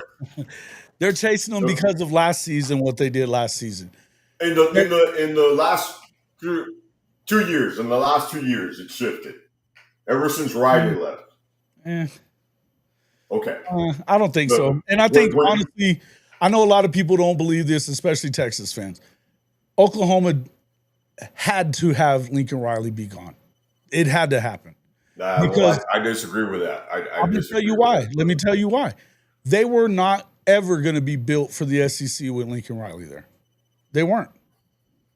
They had Benny Wiley, who you guys have had Benny Wiley as the strength and conditioning coach, and Benji will tell you he sucked. Benny Wiley was at OU from when they fired Schmitty and he came in. They got worse every year. They got smaller every year. Now, the fact that they won 6 Big 12s in a row before that last year, and they should have won it that last year too, that just tells you how bad the Big 12 was and how bad Texas was in particularly. Yes, you don't have to remind me. I'm full P90X. Benny Wiley, Mr. P90X. What I'm telling you is it wasn't going to all of a sudden get different because we were going to the SEC as long as Lincoln was there. I think Oklahoma fans, for the most part, were shocked by him leaving and everything else. But I guarantee you the best thing that could have happened to OU was for that to happen. Now, whether or not Venables works out or not, I still believe that. You needed to build this different. It needed to be torn all the way back to the studs. It had to break all the way. I said that in the first year. You had to actually have the team break. It had to be broken all the way, not so that you couldn't try to glue it all back together half-assed. It had to be ripped back to the studs, just like Venables said. Now, has Venables found his footing completely? No. As far as coaching and being in charge of the whole team, no. We know he knows what he's doing on the defensive side of the ball. And you've got a good offensive coordinator in here that's going to run pretty similar stuff to what Lincoln was running. Plus, we're going to have a defense. The best opportunity you're going to have is right now and moving forward with who they have right now. If they can figure out and don't have the same kind of crazy-ass injuries from last year. That's the only thing that I've got PTSD about is the injury situation. Everywhere else, I'll put them up against Texas anytime. As long as they are man to man just as good as Texas everywhere. I'm sure. Okay, percentage wise, this upcoming OU Texas game, what percentage do you give Oklahoma on winning this year? In your opinion, this upcoming year, I think Oklahoma wins. I mean, I'd be surprised if they didn't, because I think even if you go to the Swamp and win, I think that's a tough thing to do. But even if you go over there and win, it's going to take a lot out of you. Meanwhile, OU's at home against Kent State that week, getting ready for Texas.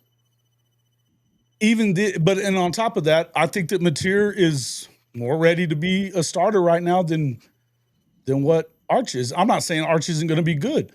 I'm just saying Mateer has numbers to back up what he is, and he's been in this offense for 3 years.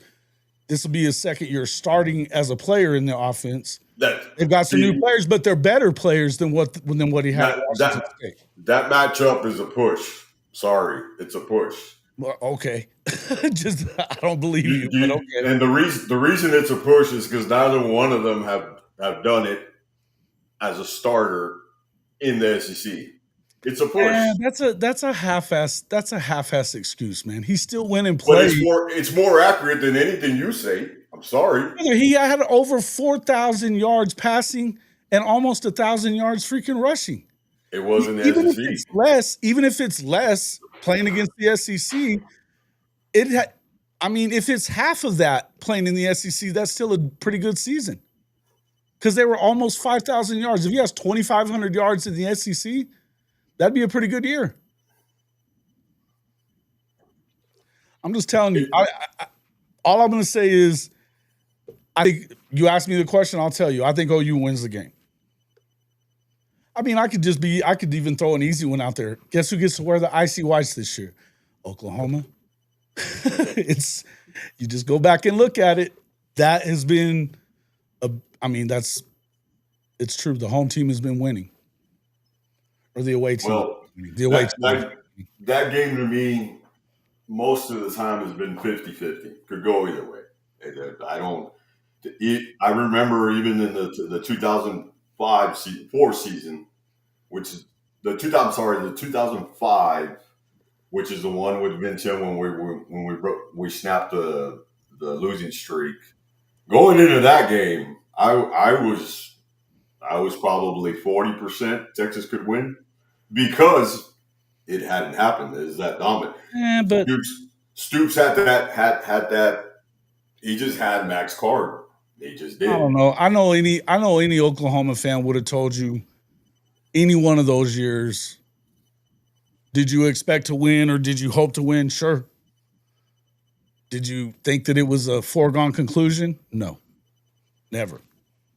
My favorite OU Texas game is the 2001 game. I'm sorry, that's my favorite. Even though Oklahoma won that game, I loved that game. It was defense control. There's been a lot of great games. There's been a lot of great games. Oh yeah, but that's been my favorite. And that's the whole deal. Is that even the games I still remember when Charlie Strong beat them. I was pissed as shit about that game. Yes. Because there's no way in hell you should have lost that football game. No way in hell. But that just goes to show you why you never overlook them. That you just never overlook them. No. And that's the whole point that I'm making. It could be what it is. I mean, we can say whatever we want about whether who's going to win the game, who's not. And yes, Coop, I know superstitions don't win games. I was just being funny about that. The bottom line is I think that OU stacks up fine against Texas right now. Absolutely. I think that Oklahoma has the best defensive line in the country. Period. They're going to bring all kinds. They're one of the better ones. I'll give you that. Maybe there will be one of the top, the top one. We'll see.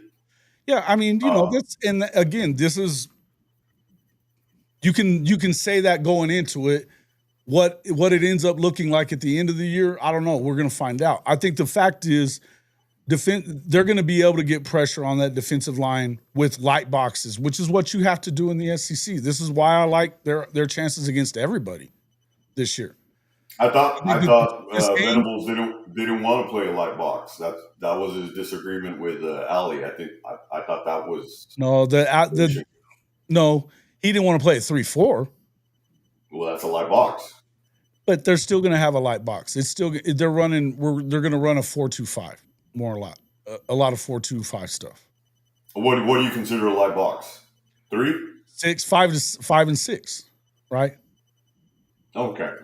Well, yeah. Nowadays there's a lot of shit. Basically, that you're not blitzing. You're not blitzing to be able to get. You're trying not to have to blitz anything or bring anything extra. Gotcha. From the secondary or anywhere else, or you know what I mean? That's what. But I know he'll still definitely blitz and do some certain things, especially against a lot of these guys that, again, Oklahoma's 8 games in the SEC. They got 6 first-time starters that they go up against. So let me finish. Let me finish with this. When you started your channel, you went on and on about the standard, correct? The standard. The standard is the standard. For OU. Okay, what define the standard? Standard is the best to win. The standard. Okay, give me a win-loss. What's the standard on a win-loss record? Yes, every year. I don't know. I don't know that that's what they're talking. The standard is to be the best that day. You're supposed to win every game, and that doesn't mean that you're ever going to live up to that all the time or whatever. The point is at all times. You gotta define it. What is it? What's acceptable? What's acceptable? Okay, so what would it be? I think that Oklahoma fans right now this year, most should be okay with anywhere from, I don't know that they'll be happy with 8, but 9 and up, right? Because of the fact of who you're playing. This schedule is ridiculous. If you're able to find 9 wins and up, it's a hell of a year, right? Now, some people are going to tell you no to that. Some people say natty. Well, they haven't won a natty since 2000. So that would mean they're not living up to the standard for a while. Okay, what is your personal contention? I think that being in contention to win a national championship is expected at Oklahoma. So what is your standard win-loss? I think with this schedule, it wouldn't freak me out if they went 8-4. Okay. It would surprise me if they went 8-4. But well, no, I mean I've been thinking 9 anyway, possibly 10. But I could see them I could see it being 8 because I think you could lose a game that you probably don't expect to lose. I mean, we've seen it in the SEC every year. You know, and I think that their road games are tough. I don't love Tennessee, and I really don't like South Carolina as much as a lot of people do. I think you could lose either game because it's just a tough place to go play, right? Okay. LSU, I don't feel real good about LSU because Oklahoma just doesn't seem to beat them. And then Alabama on the road, I'm not one of those dudes that's saying Alabama sucks now. I'm not doing it. I'm gonna have to see that first. Same here. I'm there. I'm the same way with Georgia. It's just a better league. I mean, it's awesome. That's what makes it more fun, more interesting. But we're Texas and OU. They're the same boat. I mean, if you would give me 9-3 right now, I would take it for Texas. I would. Really? Yes. Bullshit. There ain't no way you'd take that. I would take it because because that probably doesn't get you in the playoffs. So that's not a great season then. Well, yes, but you have a new first time start quarterback, and you have all these new players have to click. I would take 9-3. I would. Okay. That's an outside shot at the far outside because I don't think they get in at 9-3, but I could be wrong. I agree. I think, yeah, I don't think that's terrible. I guess the way that you're hearing most people, and like I said, it's not often that you hear Texas fans saying anything, but they're going to win the whole thing. But so that's kind of surprising to hear that. But I think if you're being realistic, 9-3 is a pretty good season for Texas this year. I would take it because you do have to go because you got to go on the road first right off the bat. It's a whole other league, bitch. Oh, don't give me. Yeah, I think if Arch Manning wins that game, my lord, it would be crazy. It would be crazy that people will never shut the fuck up about him after that. But which game?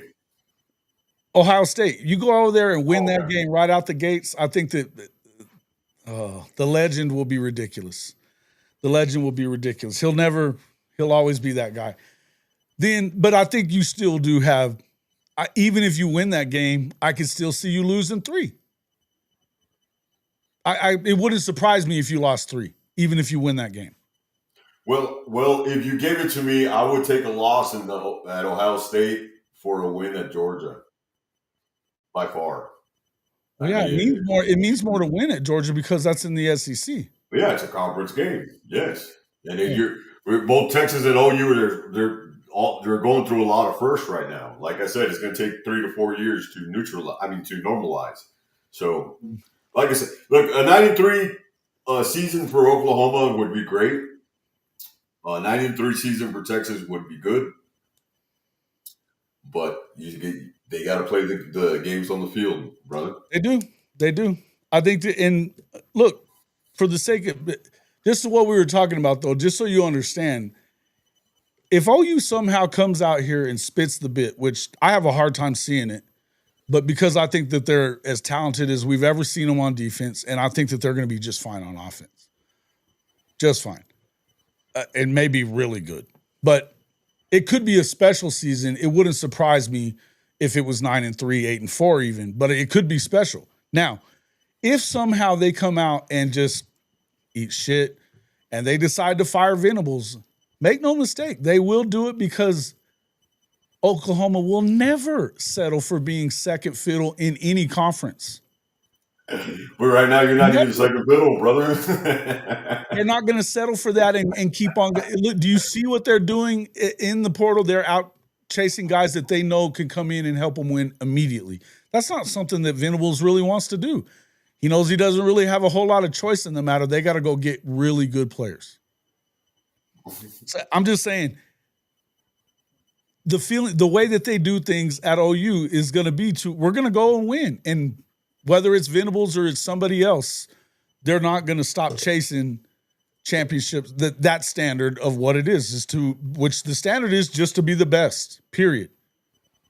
So I would just tell you that it's going to take who you got to replace him if he's camped. There's a lot of coaches out there, man. If I was looking, there's a couple of guys that I really like. G.J. Kinney would be one of the guys that I'd probably look at. I like John Summerall a lot at Tulane. Like him a lot. But here's what I see. The Jason from 2 years ago compared to the Jason now is a lot more humble, brother. No, I'm not. Yes, you are. Yes, you are. Yes, you are. Go back and watch your old videos. Yes, you are. But that's okay. I went through years. Don't get it twisted. When you lose, when you don't win, and like last year is humbling. Last year was humbling because, I mean, they still could have won. They still very easily could have won 8 games, even with as shitty as the offense was. But there wasn't a single game that I felt good about. By the time I went to the Tennessee game, I didn't feel good about none of this shit after that. It just wasn't good. And look, the defense was really good, but if you're not putting points on the board, you're not winning. You're not winning. So yeah, that was humbling, and it's hard for me to just sit here and say, I know there's a lot of fans, there's a lot of guys in the chat right now that are telling you they're going to win 10, 11 games. I'm pumping the brakes there. I'm not doing all that because if you say it in the chat, it's one thing. If I say it up here, then I get rolled. Exactly. I give you the utmost respect because somebody mean we get lose a game when I was supposed to, or we get beat by Oklahoma or Arkansas or A&M. You know, we can be all bummed out in our own room, and that's it. For you to get up and do your show, you know, hey, props to you, brother. I respect it. I appreciate it. I wouldn't want to do a show after a loss, especially to a rival. Oh, dude, I was doing a show on the way back from the Red River last year. I saw it. Yes, in the truck. You were in your truck. I saw it. Yes, I was so mad. Ugh. Props. Then they ran out of water or something like that. Yeah, dude, they ran out of water at the damn Red River. It's the stupidest shit I've ever seen in my life, man. But yeah, it was rough. It was a rough ride home for sure. Rough. I enjoyed it though. I did enjoy that show. I'll say that. Well, yeah, I'm sure you did. I'm sure you did. Well, I appreciate you calling in, man. Okay, brother. Yeah, thank you for having me. Have a good night. You too, man. All right. Hey, man, that's actually a better conversation than I expected to have with the Texas fans. So that was cool. Thanks for calling in, South Texas. That was good of you.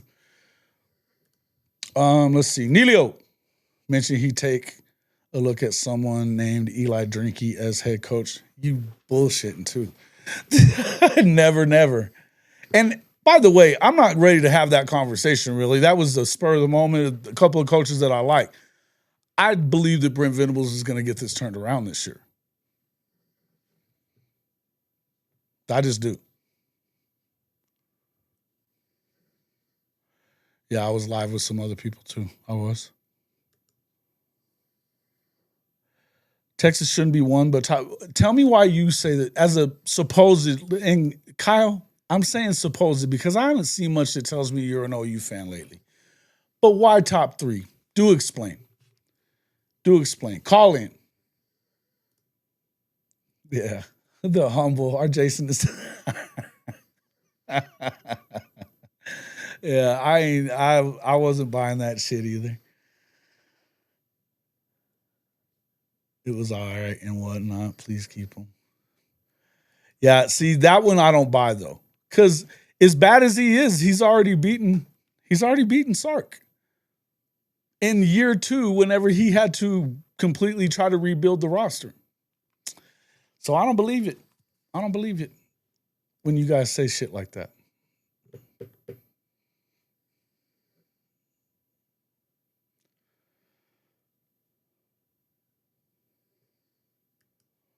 When Texas loses, I log off of message boards for the day. Yeah, I bet.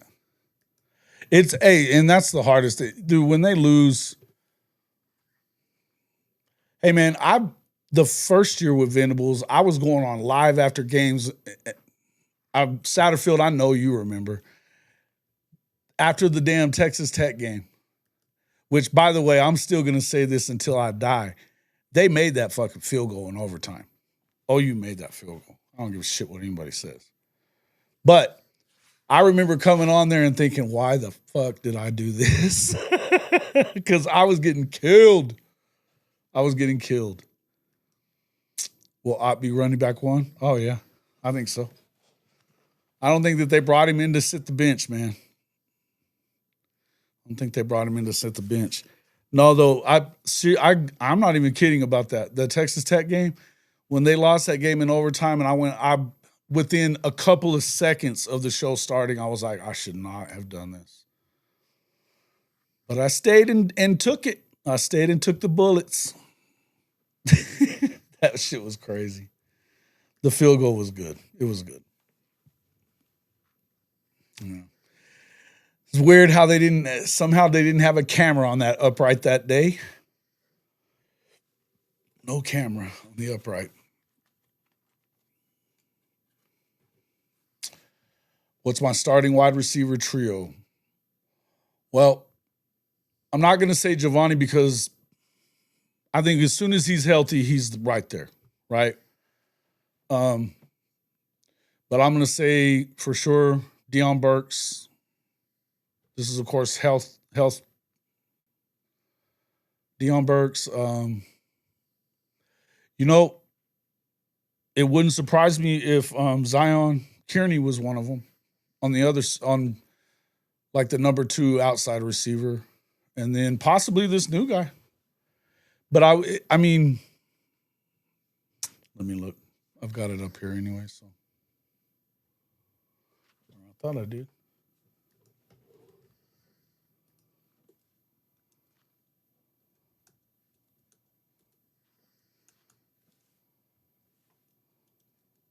Shit, I can't type.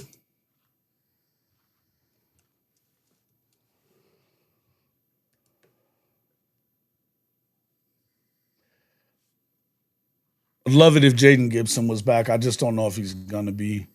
But apparently Keontae Lewis is starting to look really good in that place, so wouldn't be surprising if he got there. Zion Kearney would be another one that I would expect in place of Giovanni. But yeah, I think Burks, and then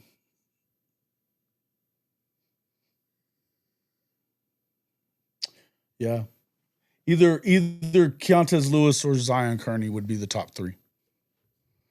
If Giovanni's not ready to go week 1, which I'm not expecting him to be. I know a lot of people are saying that he could be and he may be. It wouldn't bother me if they waited anyway. You know? Appreciate it. See you later, Benji. Yeah, I'm fixing to take off too. I've been going for a while. Let's see. Ooh. Oh, we got a lot of people in here though. 200 people in there. Man, it'd be great if I was actually here if I was monetized on Twitter. Because I have 200 people watching me on Twitter right now.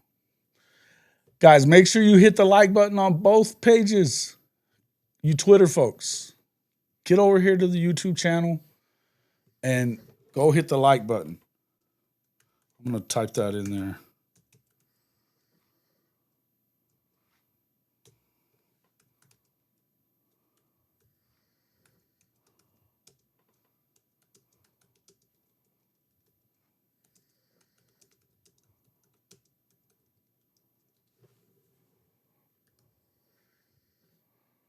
There we go. Yeah.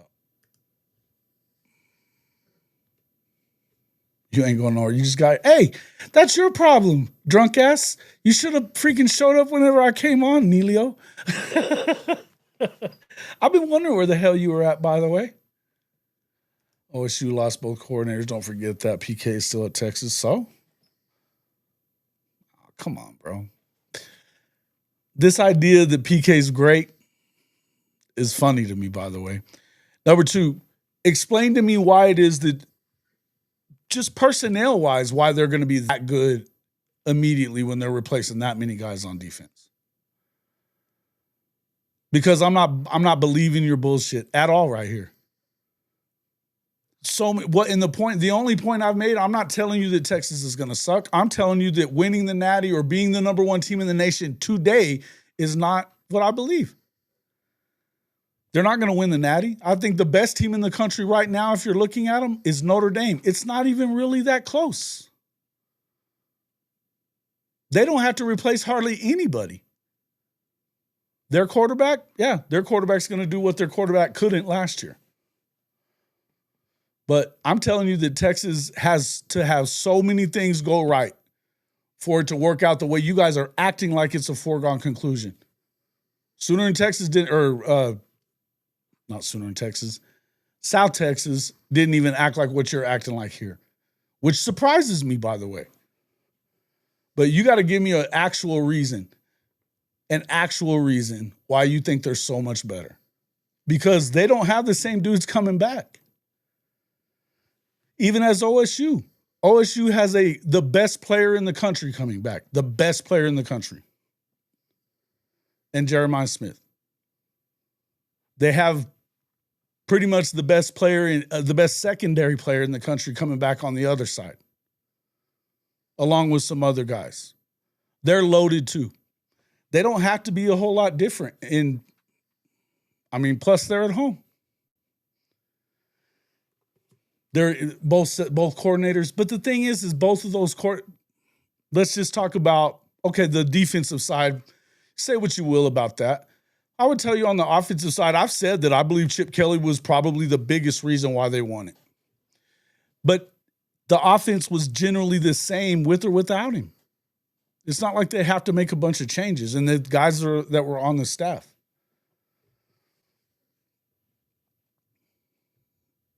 Who said they were going to fall off a cliff? Where's the elite talent on defense? Tell us who it is. Colin Simmons and who?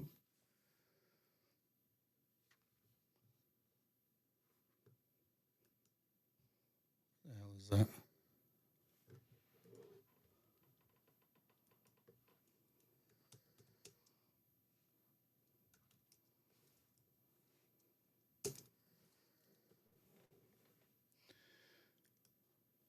Ant Hill, of course, yeah.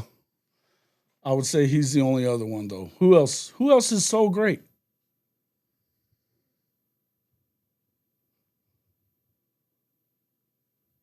Michael Taff.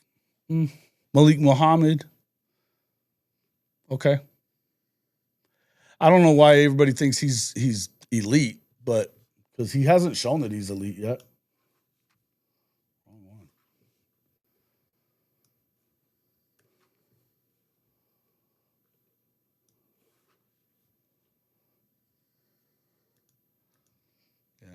I know. Are you insane? Hey, bro. This right here disqualifies you from talking anymore about defense.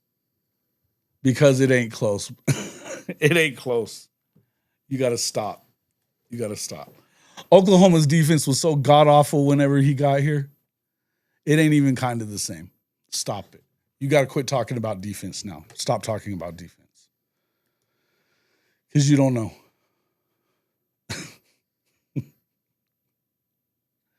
I know, Jacob Frank. I know. Yep, correct. That's what I'm saying.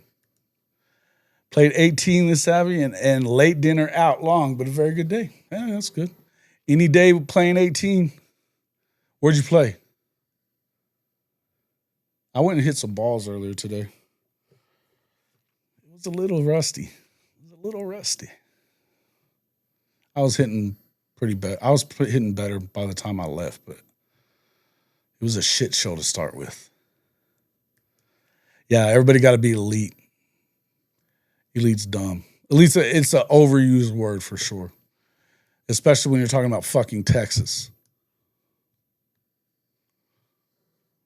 So y'all got to get me started. Tell me about this Nebraska pick, though. I mean, come on, man. That's the one that I'm like, why? We have dudes, he says.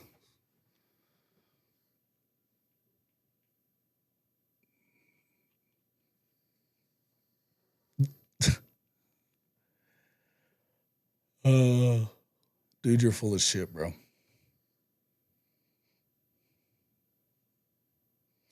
Jimmy, you want to handle this? If he is the D coordinator and losing the LC is a good thing. I agree. Jaron Cannock gets a lot of block first and dump passes that gets people attention. He'll run over some Texas linebackers. I think that Jaron Cannock's liable to be kind of one of them X Factor type of players that he could be a serious part of it. And I don't even think he has to have a ton of production. I think he has to have a couple of explosive plays, and now all of a sudden you have to game plan for him. I think that it goes further than just statistical data because of what kind of player he is. You didn't lie. You bullshitting is what you're doing, bro. You're bullshitting.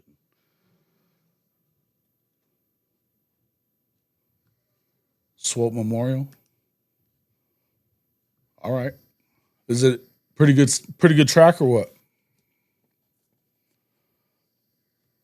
Is there good golf out there in Kansas?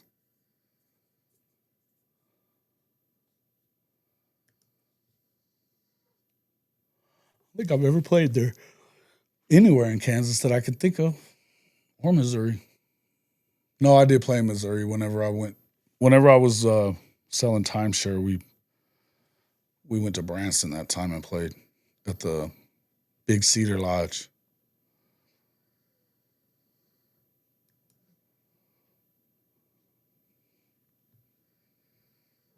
Mm-hmm.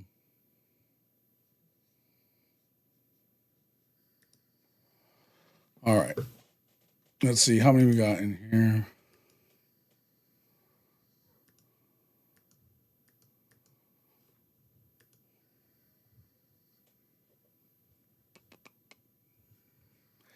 We got 44 people in here and only 28 likes. Come on, man. Come on, man.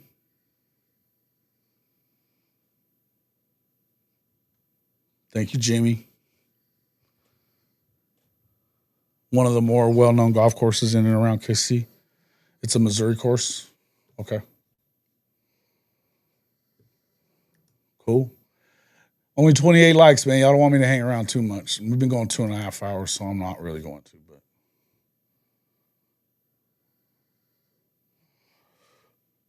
let's see. Arch is going to get real close and personal with RMT Kip, RSJ, just to name a few. Yeah, listen. Like I said, I would be more surprised if Oklahoma loses this Red River than win it.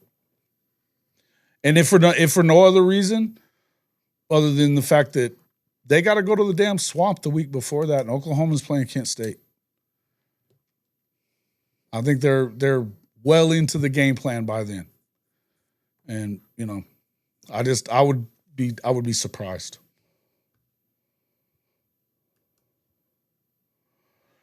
Yeah, bro. But with speed.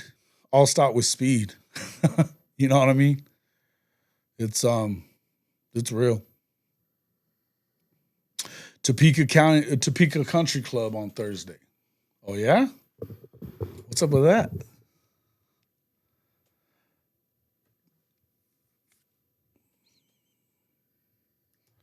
Well, if that's what you're saying, the draft would tell you that he kind of sucks at that. Just saying. I mean, the number one recruit of all time at that point, as far as the only fully perfect recruit number is what he had, Quinn coming in.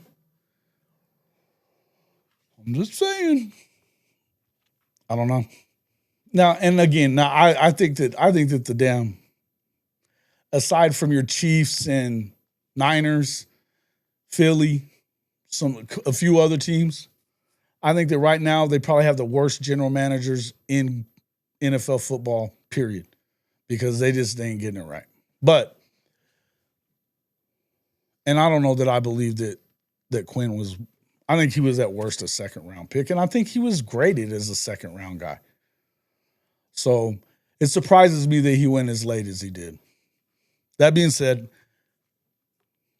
I don't know.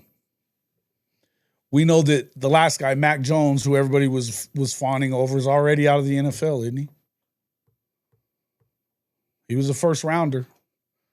It didn't last.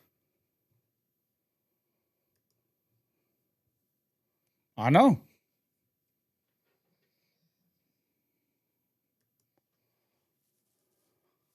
Well, it could be. It could be. And I think that he's, he runs through people, but he can also run around them. I think he just, go back and watch this film, man. Dude, I've never seen so many 50-plus yard touchdowns in my life watching a kid play. I mean, high school, it was high school. I mean, I understand that. I watched a lot of high school film and haven't seen that. I'm just saying. It's wild. Well, who? Which one? Oh, yeah. Tyler Shuck. What the fuck were they thinking? They would have loved Shedeur in New Orleans. You know that? They would have loved Shedeur Sanders in New Orleans. That was silly shit. Ugh, it's wild. They do have Rattler. Yeah, they do. Till he pisses off one of his freaking teammates and they throw his ass in a river somewhere. Fucking punk bitch. All right, guys. I think that's it for me. I'm ready to get out of here. It's been a long day, but hey, I appreciate everybody coming in. It was a good talk. I appreciate we had some call-ins this time. Maybe we can work up to a few more the next few times we do this. Now I'm excited about Stutzman going there too, man. I'm excited for him and Billy. I think they landed in good spots. I know Big Bo didn't like it because it's up against his team twice a year, but I don't know that it could have been a better deal for Billy going to a place with Raheem Morris coaching him. So what a great situation for him. And then I think Stutzman would have been good wherever he went. So he's going to be really good. Yeah. So damn explosive in high school. He and his coaches knew the opposition was gunning for him and he still got loose. Oh, dude, it's, like I said, 50-yard plus touchdown after 50-yard plus touchdown. It was unreal. I never really understood why it would be, why he would have played defense after what you saw out of his high school film. Pretty wild. But Venables talked him into it. It is what it is. All right, guys. Hey, I appreciate it. Yeah, I'm a big fan of Danny, too. I think he's going to have a great year, too. Glad he's coming back. All right, guys. Appreciate everybody coming in. See you on Monday morning on Big Monday. It is actually going to be huge Monday when you guys see our guest host that's going to be with us. I ain't telling you who it is. Make sure you're here. Big Monday, 9:15 Eastern time. Hey, what's up there, Woo Pig? You just catch me at the end, man. Catch me at the end. But we got to do some work together, bro. I've been thinking about that. I was thinking about that the other day. Get a hold of me, man. All right, guys. Good seeing everybody. See you on the next one.